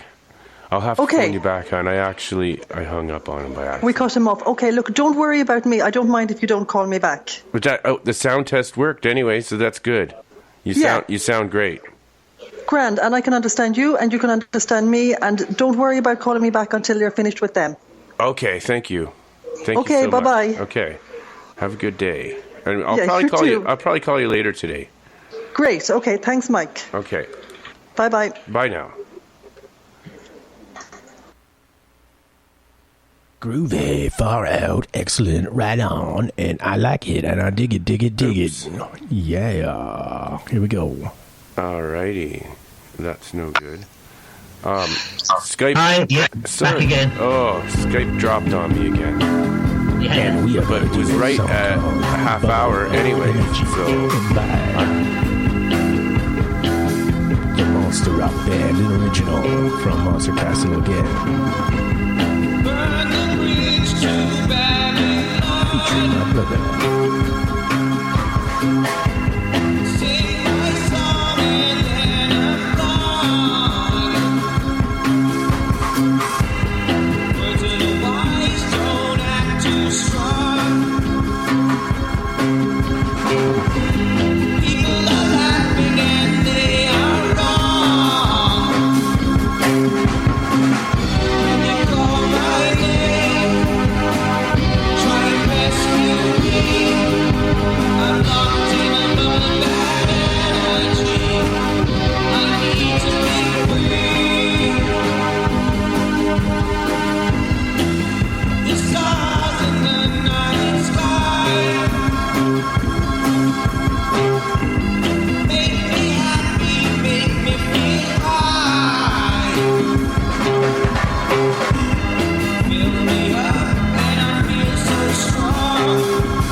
Don't do that.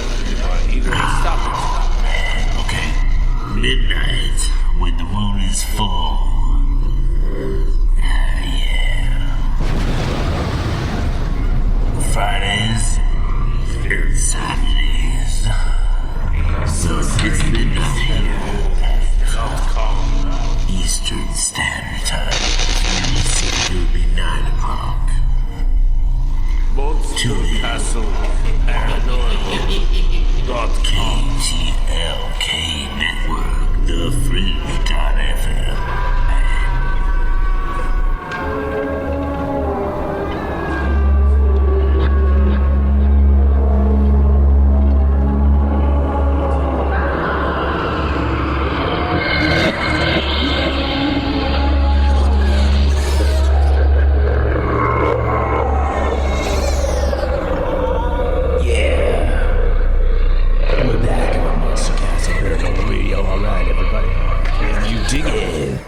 This is Wolfman Mike, and quite an interesting topic that day we had, and about Stonehenge, and well, we can get this guy back on anytime. He just likes to be on early. He doesn't like to do really late night stuff. Well, he's in UK, so I'm thinking we could put him on the Dirty Rotten Taro show, and that would be perfect right in the morning when he's eating his brekkie. Have some more spooks. Yeah, we need lots of spooks around here in the castle. We like spooks. Any guy that calls himself Spooks is cool in my book.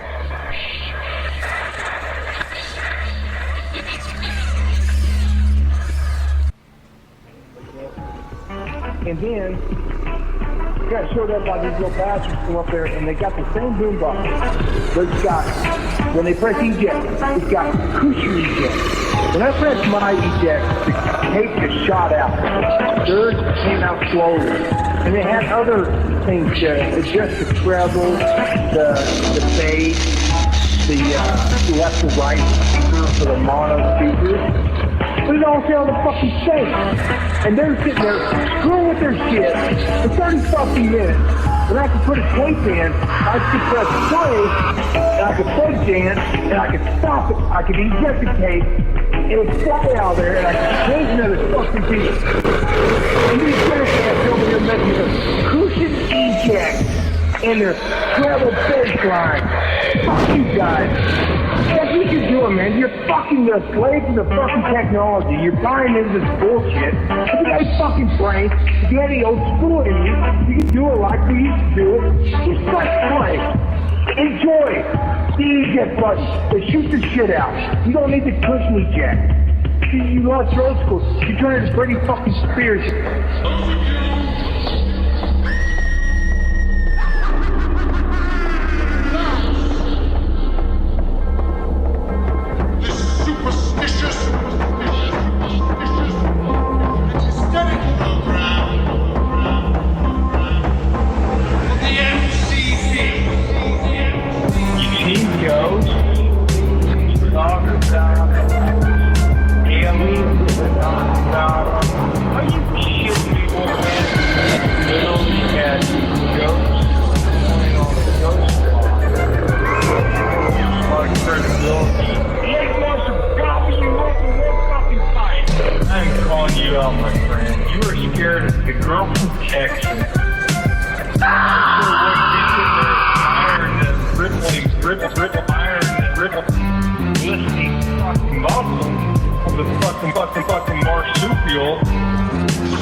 Des. Not quite right. All right. Wolfpack. Oh my goodness. I'm only over here because I heard your sweet fucking voice on the phone.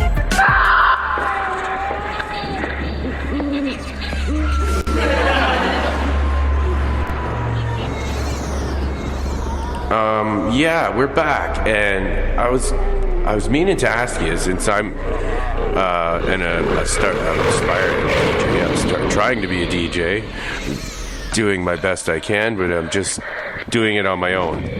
I used to be a musician, right? So I just wonder, any pointers you have for me, or anything you could tell us what it was like when you were a DJ.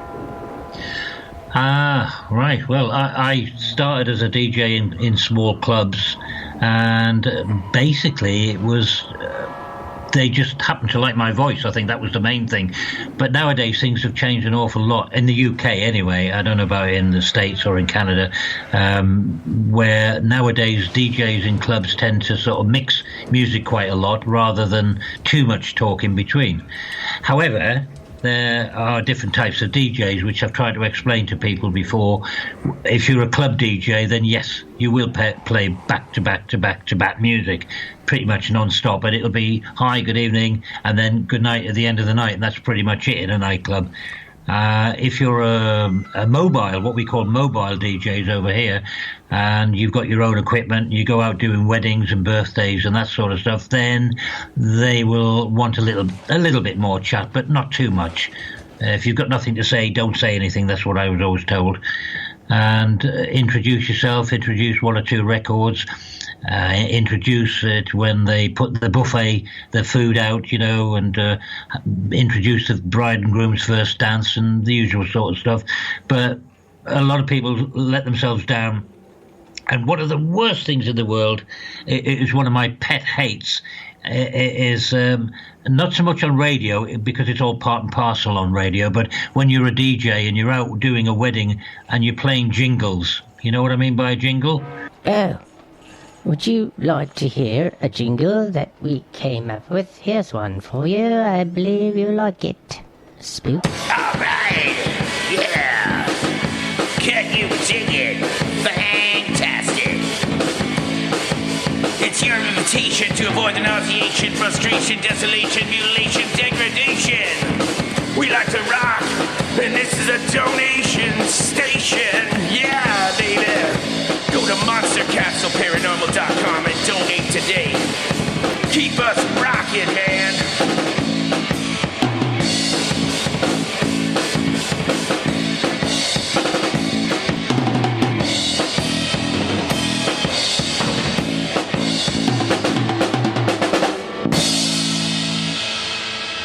An intro, false clapping, and that sort of stuff. Yeah. That sort of stuff when you're doing a live disco at a wedding or a birthday.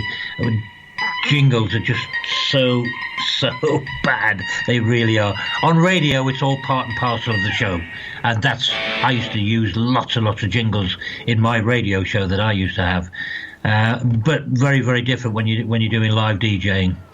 The music is more important. That's what the people are there for. They want to get up, they want to have a dance, they want to enjoy themselves, and you can soon read the audience pretty much, and you'll get to know whether they want you to say anything, whether they want you to take the mickey out of them and have a bit of a laugh. Sometimes you can say something and get upset, and I've been grabbed round the throat a few times when I've said something I shouldn't have done. But again, it's a learning curve, and you learn as you go. And you know when to keep your mouth shut. I've got a really cool jingle right here. You want to hear it? Yeah. Okay, this is the way I put together.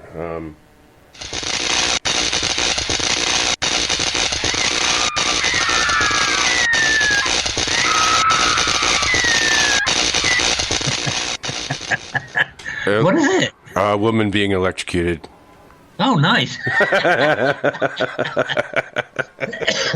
But my radio show, when I went from live DJing to doing radio shows, it was a totally different thing altogether. And as you know, you sat there on your own, you're talking to, the way I was taught, you're talking to one person only.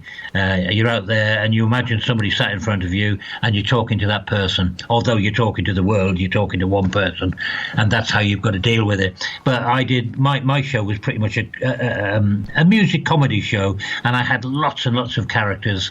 As I said to you earlier, I had a guy called Wolfman Geordie. Now, I don't know if you know anything about the UK, but a Geordie in the UK is somebody who comes from Newcastle in the northeast, and they talk like, "Why are you like, yeah, right? Like, you know, you talk like that, like," and that's how they talk, and that's a Geordie accent. And this guy had the Wolfman Jack voice with a very deep voice, but with a Geordie accent. Oh, yeah. It was amazing. Yeah, right, like, you know, like, oh, it's all right. Take it everywhere. And he what we characterised him as was an old man, a really old man, and he was a real miserable old bugger. He was. I can't even do that accent. I could do a lot of different accents, but that's hard to do. A Geordie accent with Wolfman Jack, that's hard. But this guy had it off to a T, and it was great. And we characterised him as an old man in his 80s, early 90s, who hated everybody, hated life, hated everything. And he used to ring me up live on air, and he used to say, "Is that the DJ?" And I say, yeah, how can I help you? He says, "Can you turn the music down? You keep me awake." And I said, "What do you mean turn the music down? You've got knobs on your radio, mate. Use them, you know." And we'd get into a full-blown argument on air, you know. And he just hated absolutely everything. I can't do it the way this guy did it, but he was fantastic. And we took the mickey out of TV adverts, and we had a guy called, Pete the Pig. We had a guy called Pete the Pig.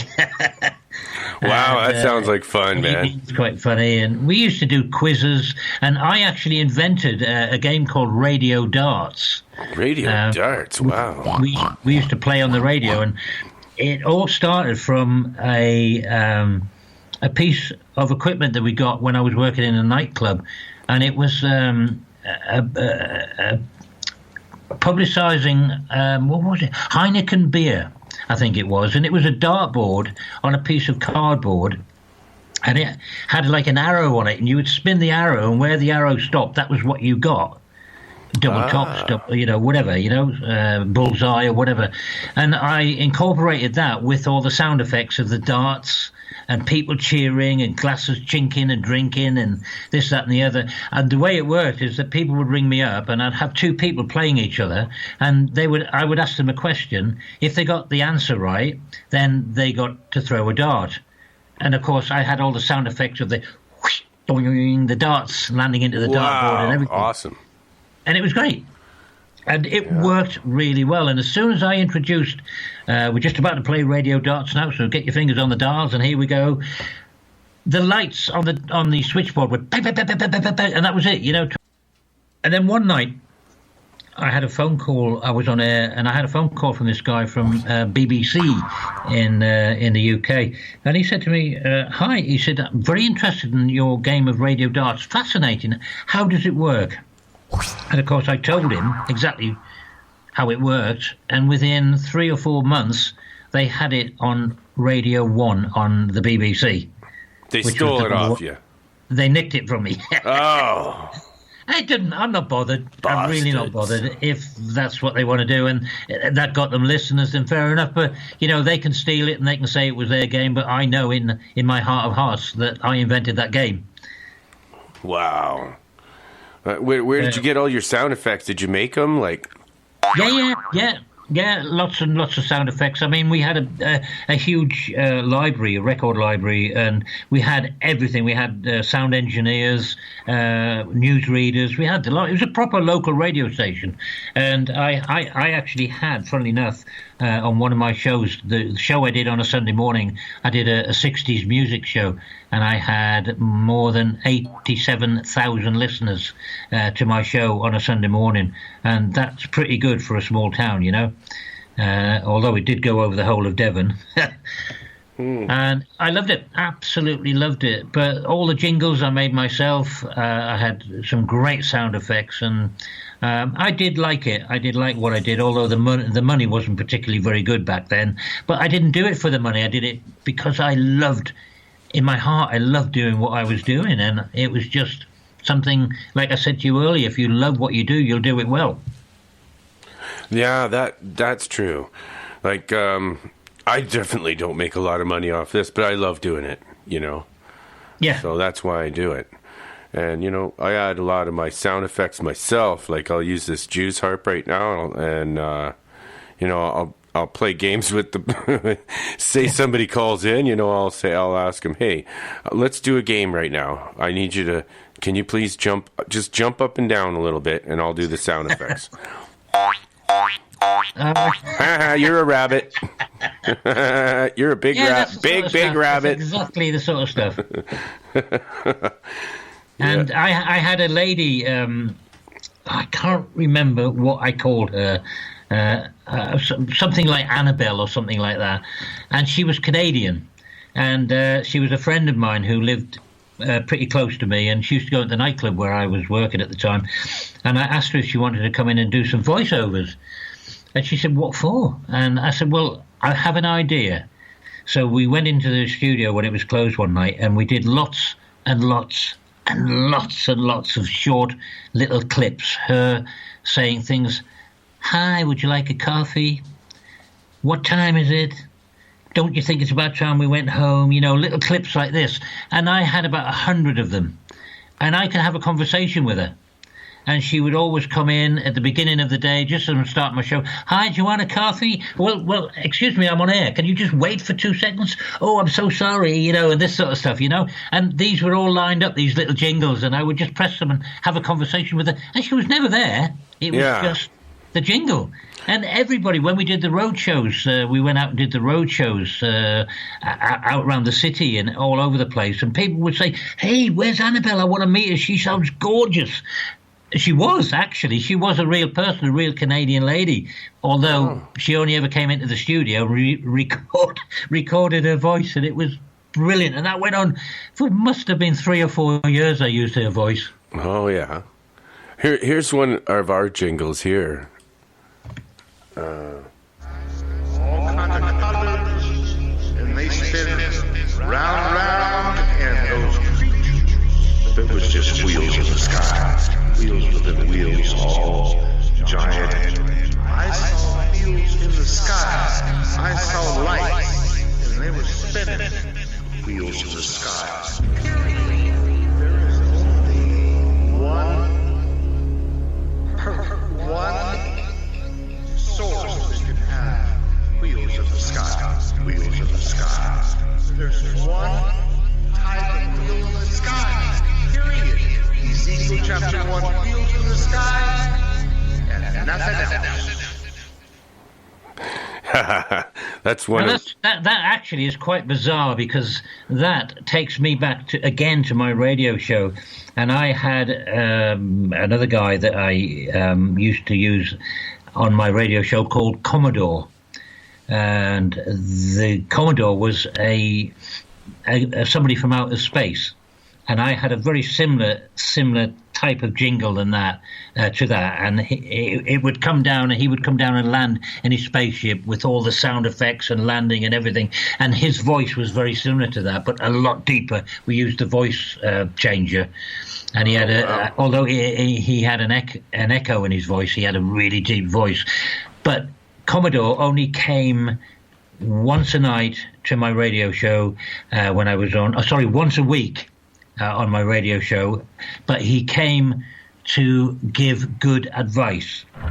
He would talk to me about the perils of drugs, the perils of drink, sex before marriage, sexual diseases, sex underage. Oh my gosh! And he would talk about it and how he would come down, because he said we are from a planet where we do nothing wrong. We all love each other. There are no wars. There is only pure love. There is no wars. Only pure love. Something like that.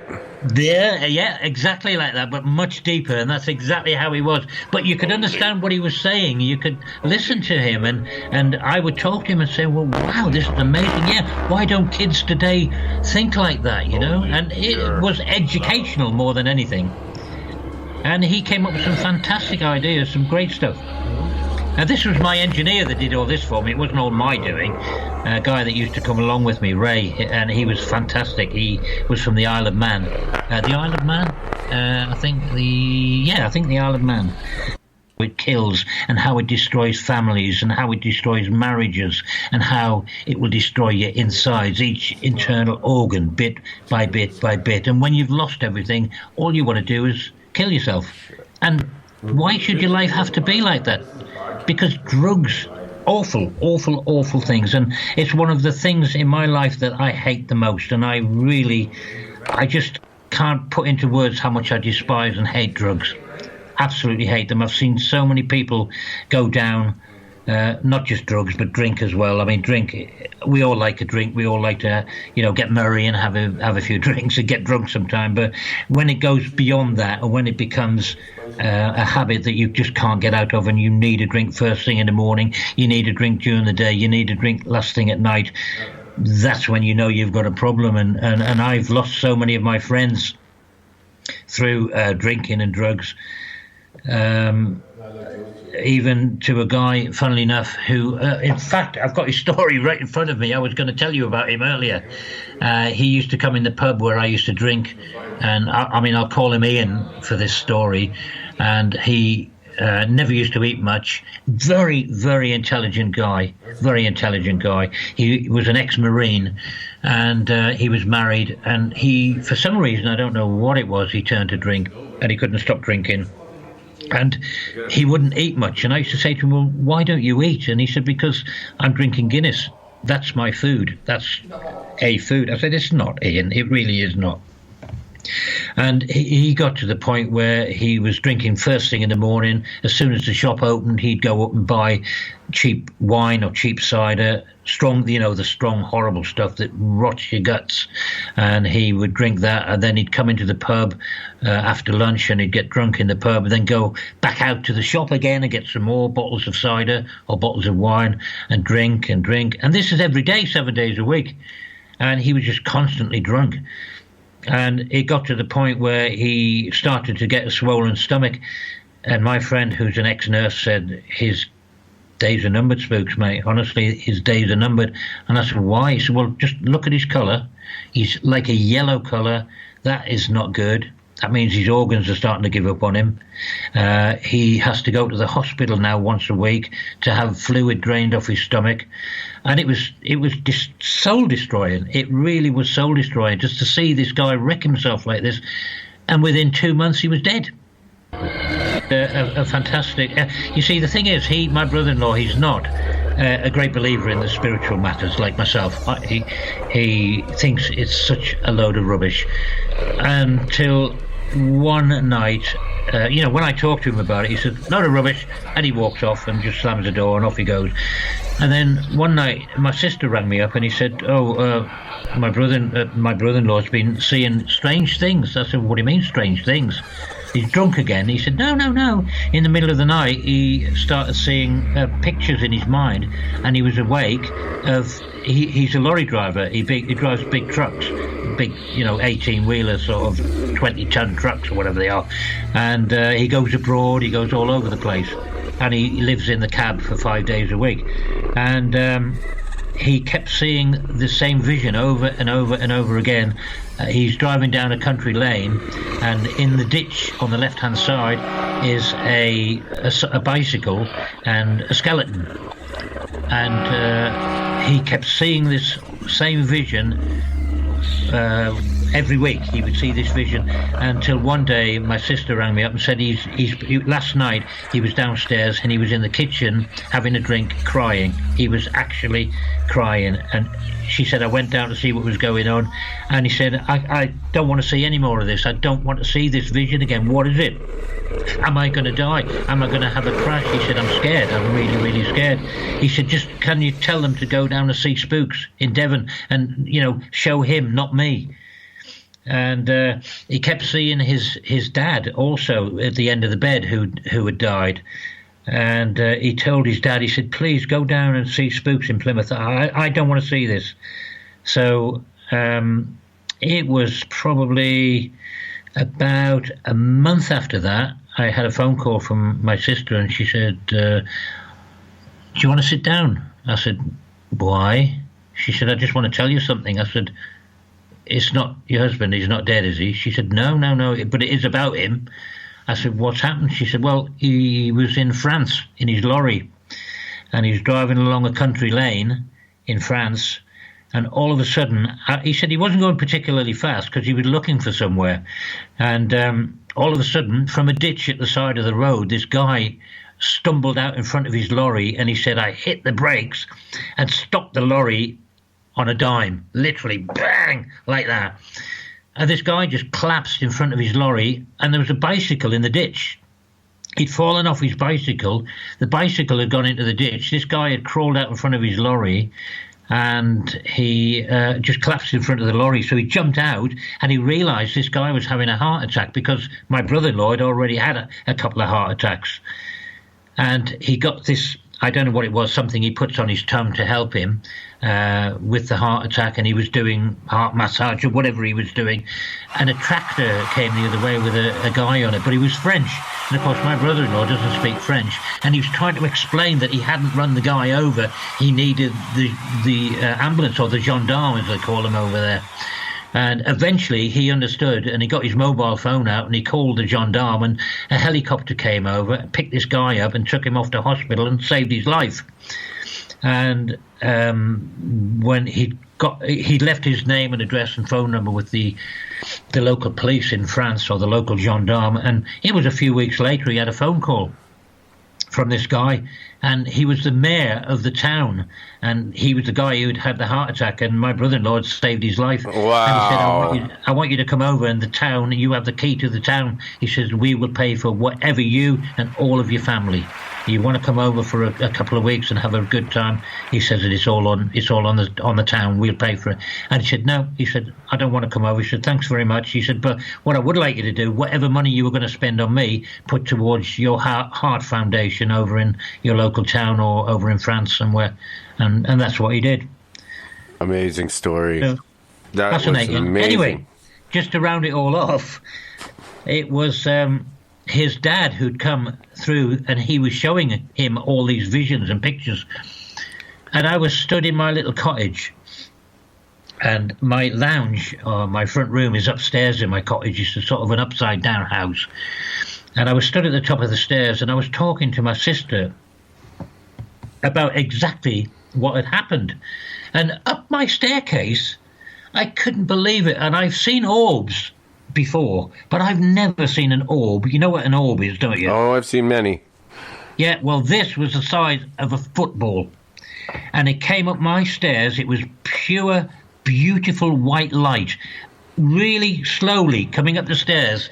And it got to the top of the stairs, and it hovered in front of me. And I went, oh, my God!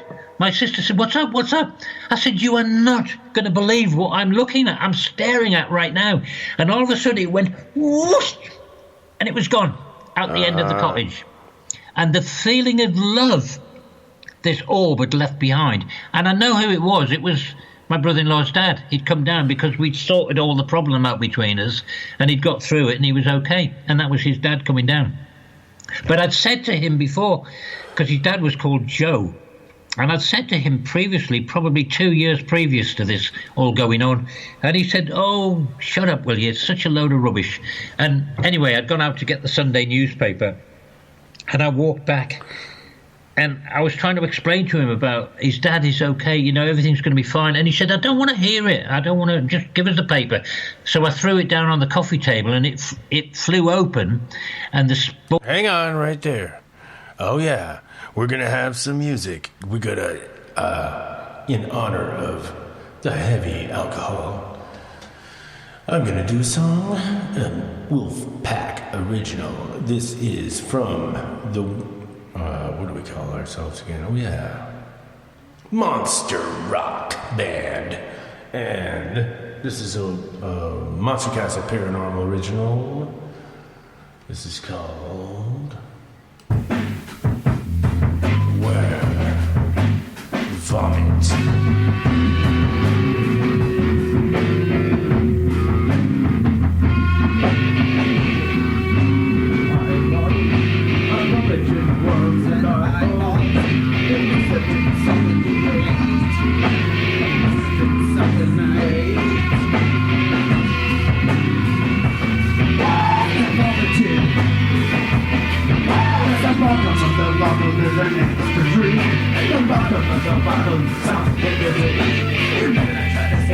I think it all you better not start. I think it all. I bet you can soon get out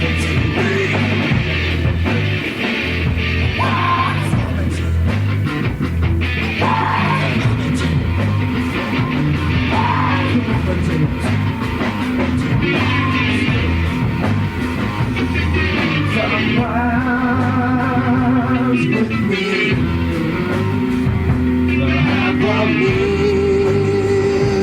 For free, need someone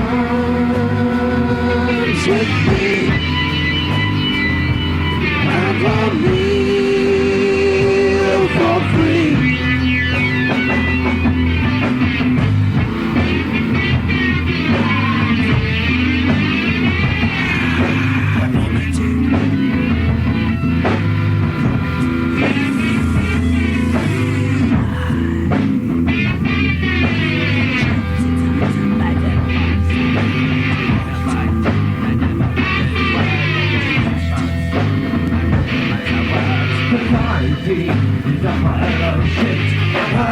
Rolling out of it.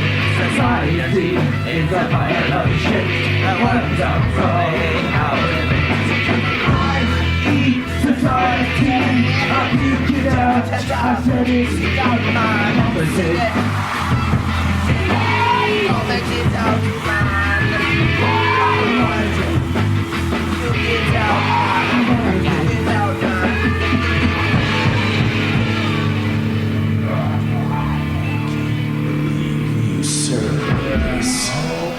Serve it to me in a styrofoam dish. I don't remember eating that. Sports magazine on the on the inside of the newspaper fell down on the floor, and the headline said Joe is okay now, and that was the headlines on that was right in front of him. That was his dad's name, because he wanted to know how his dad was in spirit. And I told him, he said, load of rubbish, I don't believe you. And I said, there you go, mate, there's your answer from your dad. Yeah.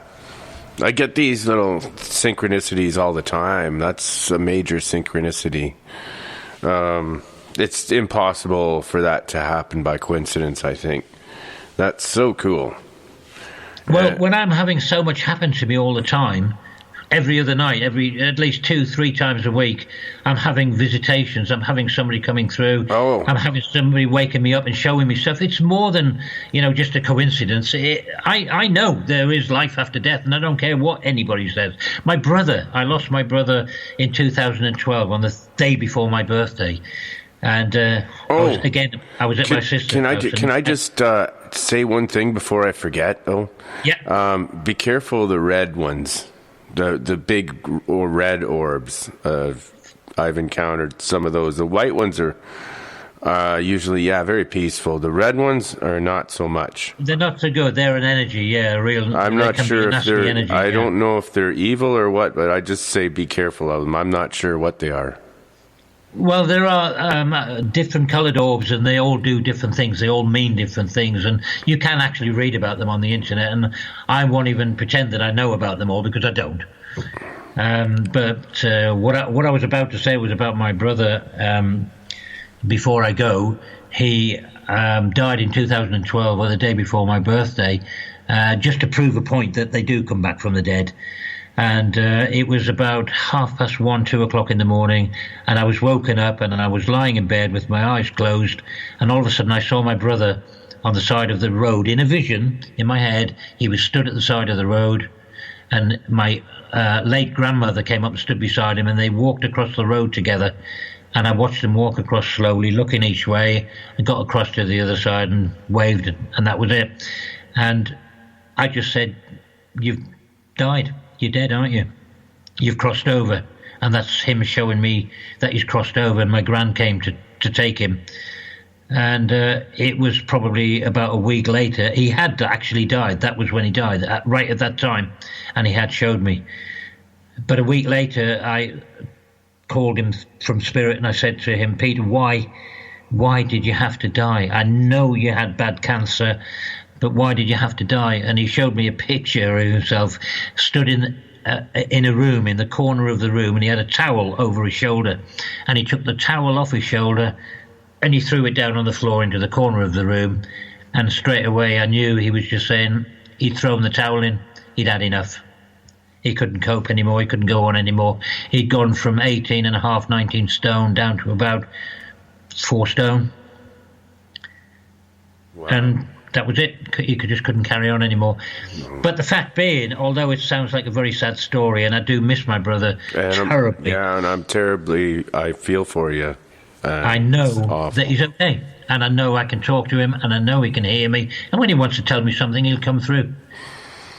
Yeah, it was like when my grandfather died, I had this warm wind just come from, it seemed like it came from above the house. I was in his backyard, actually, and right. I remember I was doing some work in his backyard by the garden, I think, helping my grandmother do something. And I felt this warm wind just hit me, and it just kept pushing on me. Nothing else around. It just was pushing on me. He was in the hospital at the time, and then I just felt all this warmth come through my body, and I just knew that was him. He had passed away. And it was only about an hour later that we got the phone call. Yeah. And he had, yeah. Yeah. But I mean, another way of our loved ones letting us know that they are around us after they've passed. Have you ever heard of angel feathers? No. I've written about that on my blog, actually. And angel feathers are amazing. They really, truly are amazing things. And they are a way of our loved ones, our friends, coming through and just letting us know that they're with us. And they're usually a tiny little fluffy white feather. And although you say that, it could be a bird, it could be a little baby bird. Yeah, of course it could be. But these angel feathers are found in the most bizarre places. Like my sister found hers next to her hospital bed, 2 of them together, when she lost 2 of her friends had died. Wow. Now, they don't use anything in hospitals with feathers in them at all. But they were both next to her bed, side by side. Or you will find them like a friend of mine in South Africa has come through, and they could be in the sugar bowl. They could be on the toilet seat. They could be on the dashboard of your car. But they are going to be in a place where you will not miss them. And it's going to be, if you have a problem in your life, if it's an anniversary of a loved one, their wedding anniversary who's died, somebody who's died, their birthday, the date of their death, or your birthday, but they will come through and just to say, hey, look, I'm here. Everything's cool. That is so neat. Oh, they're amazing. They are amazing, and I write about them in all of my books. I bet you so many people have probably not noticed them. And you don't? Well, if you did, I never did until I got into spiritual stuff, and I'd probably seen thousands of them.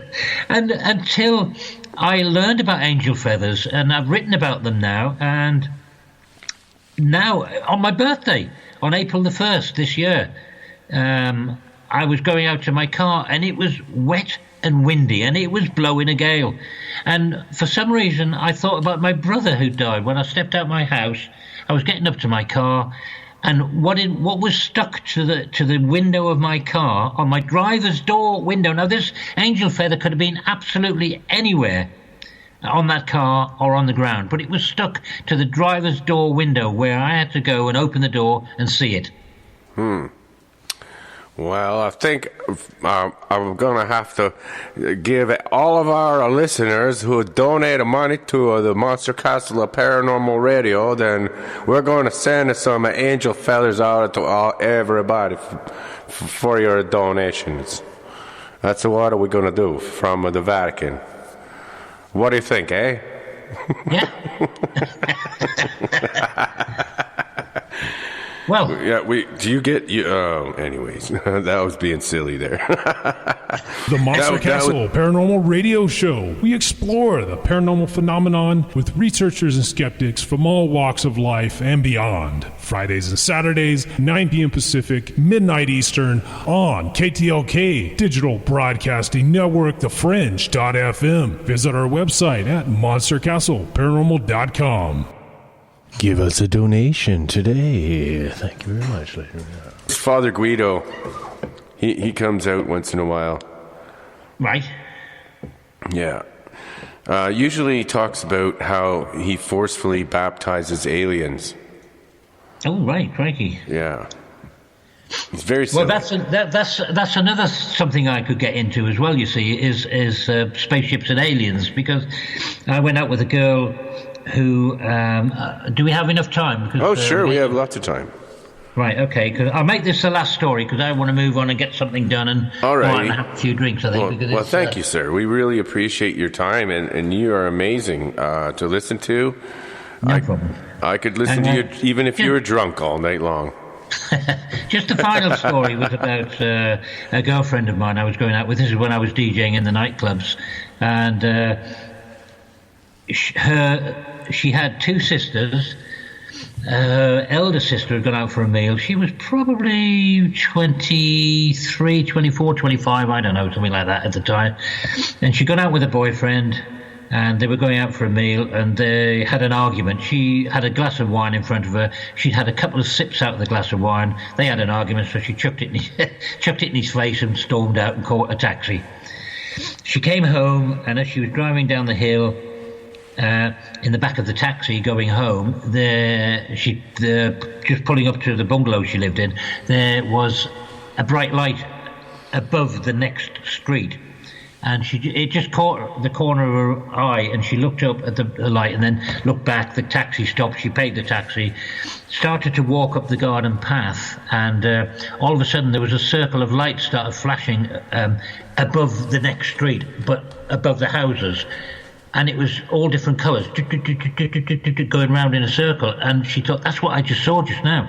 So she ran for the back door.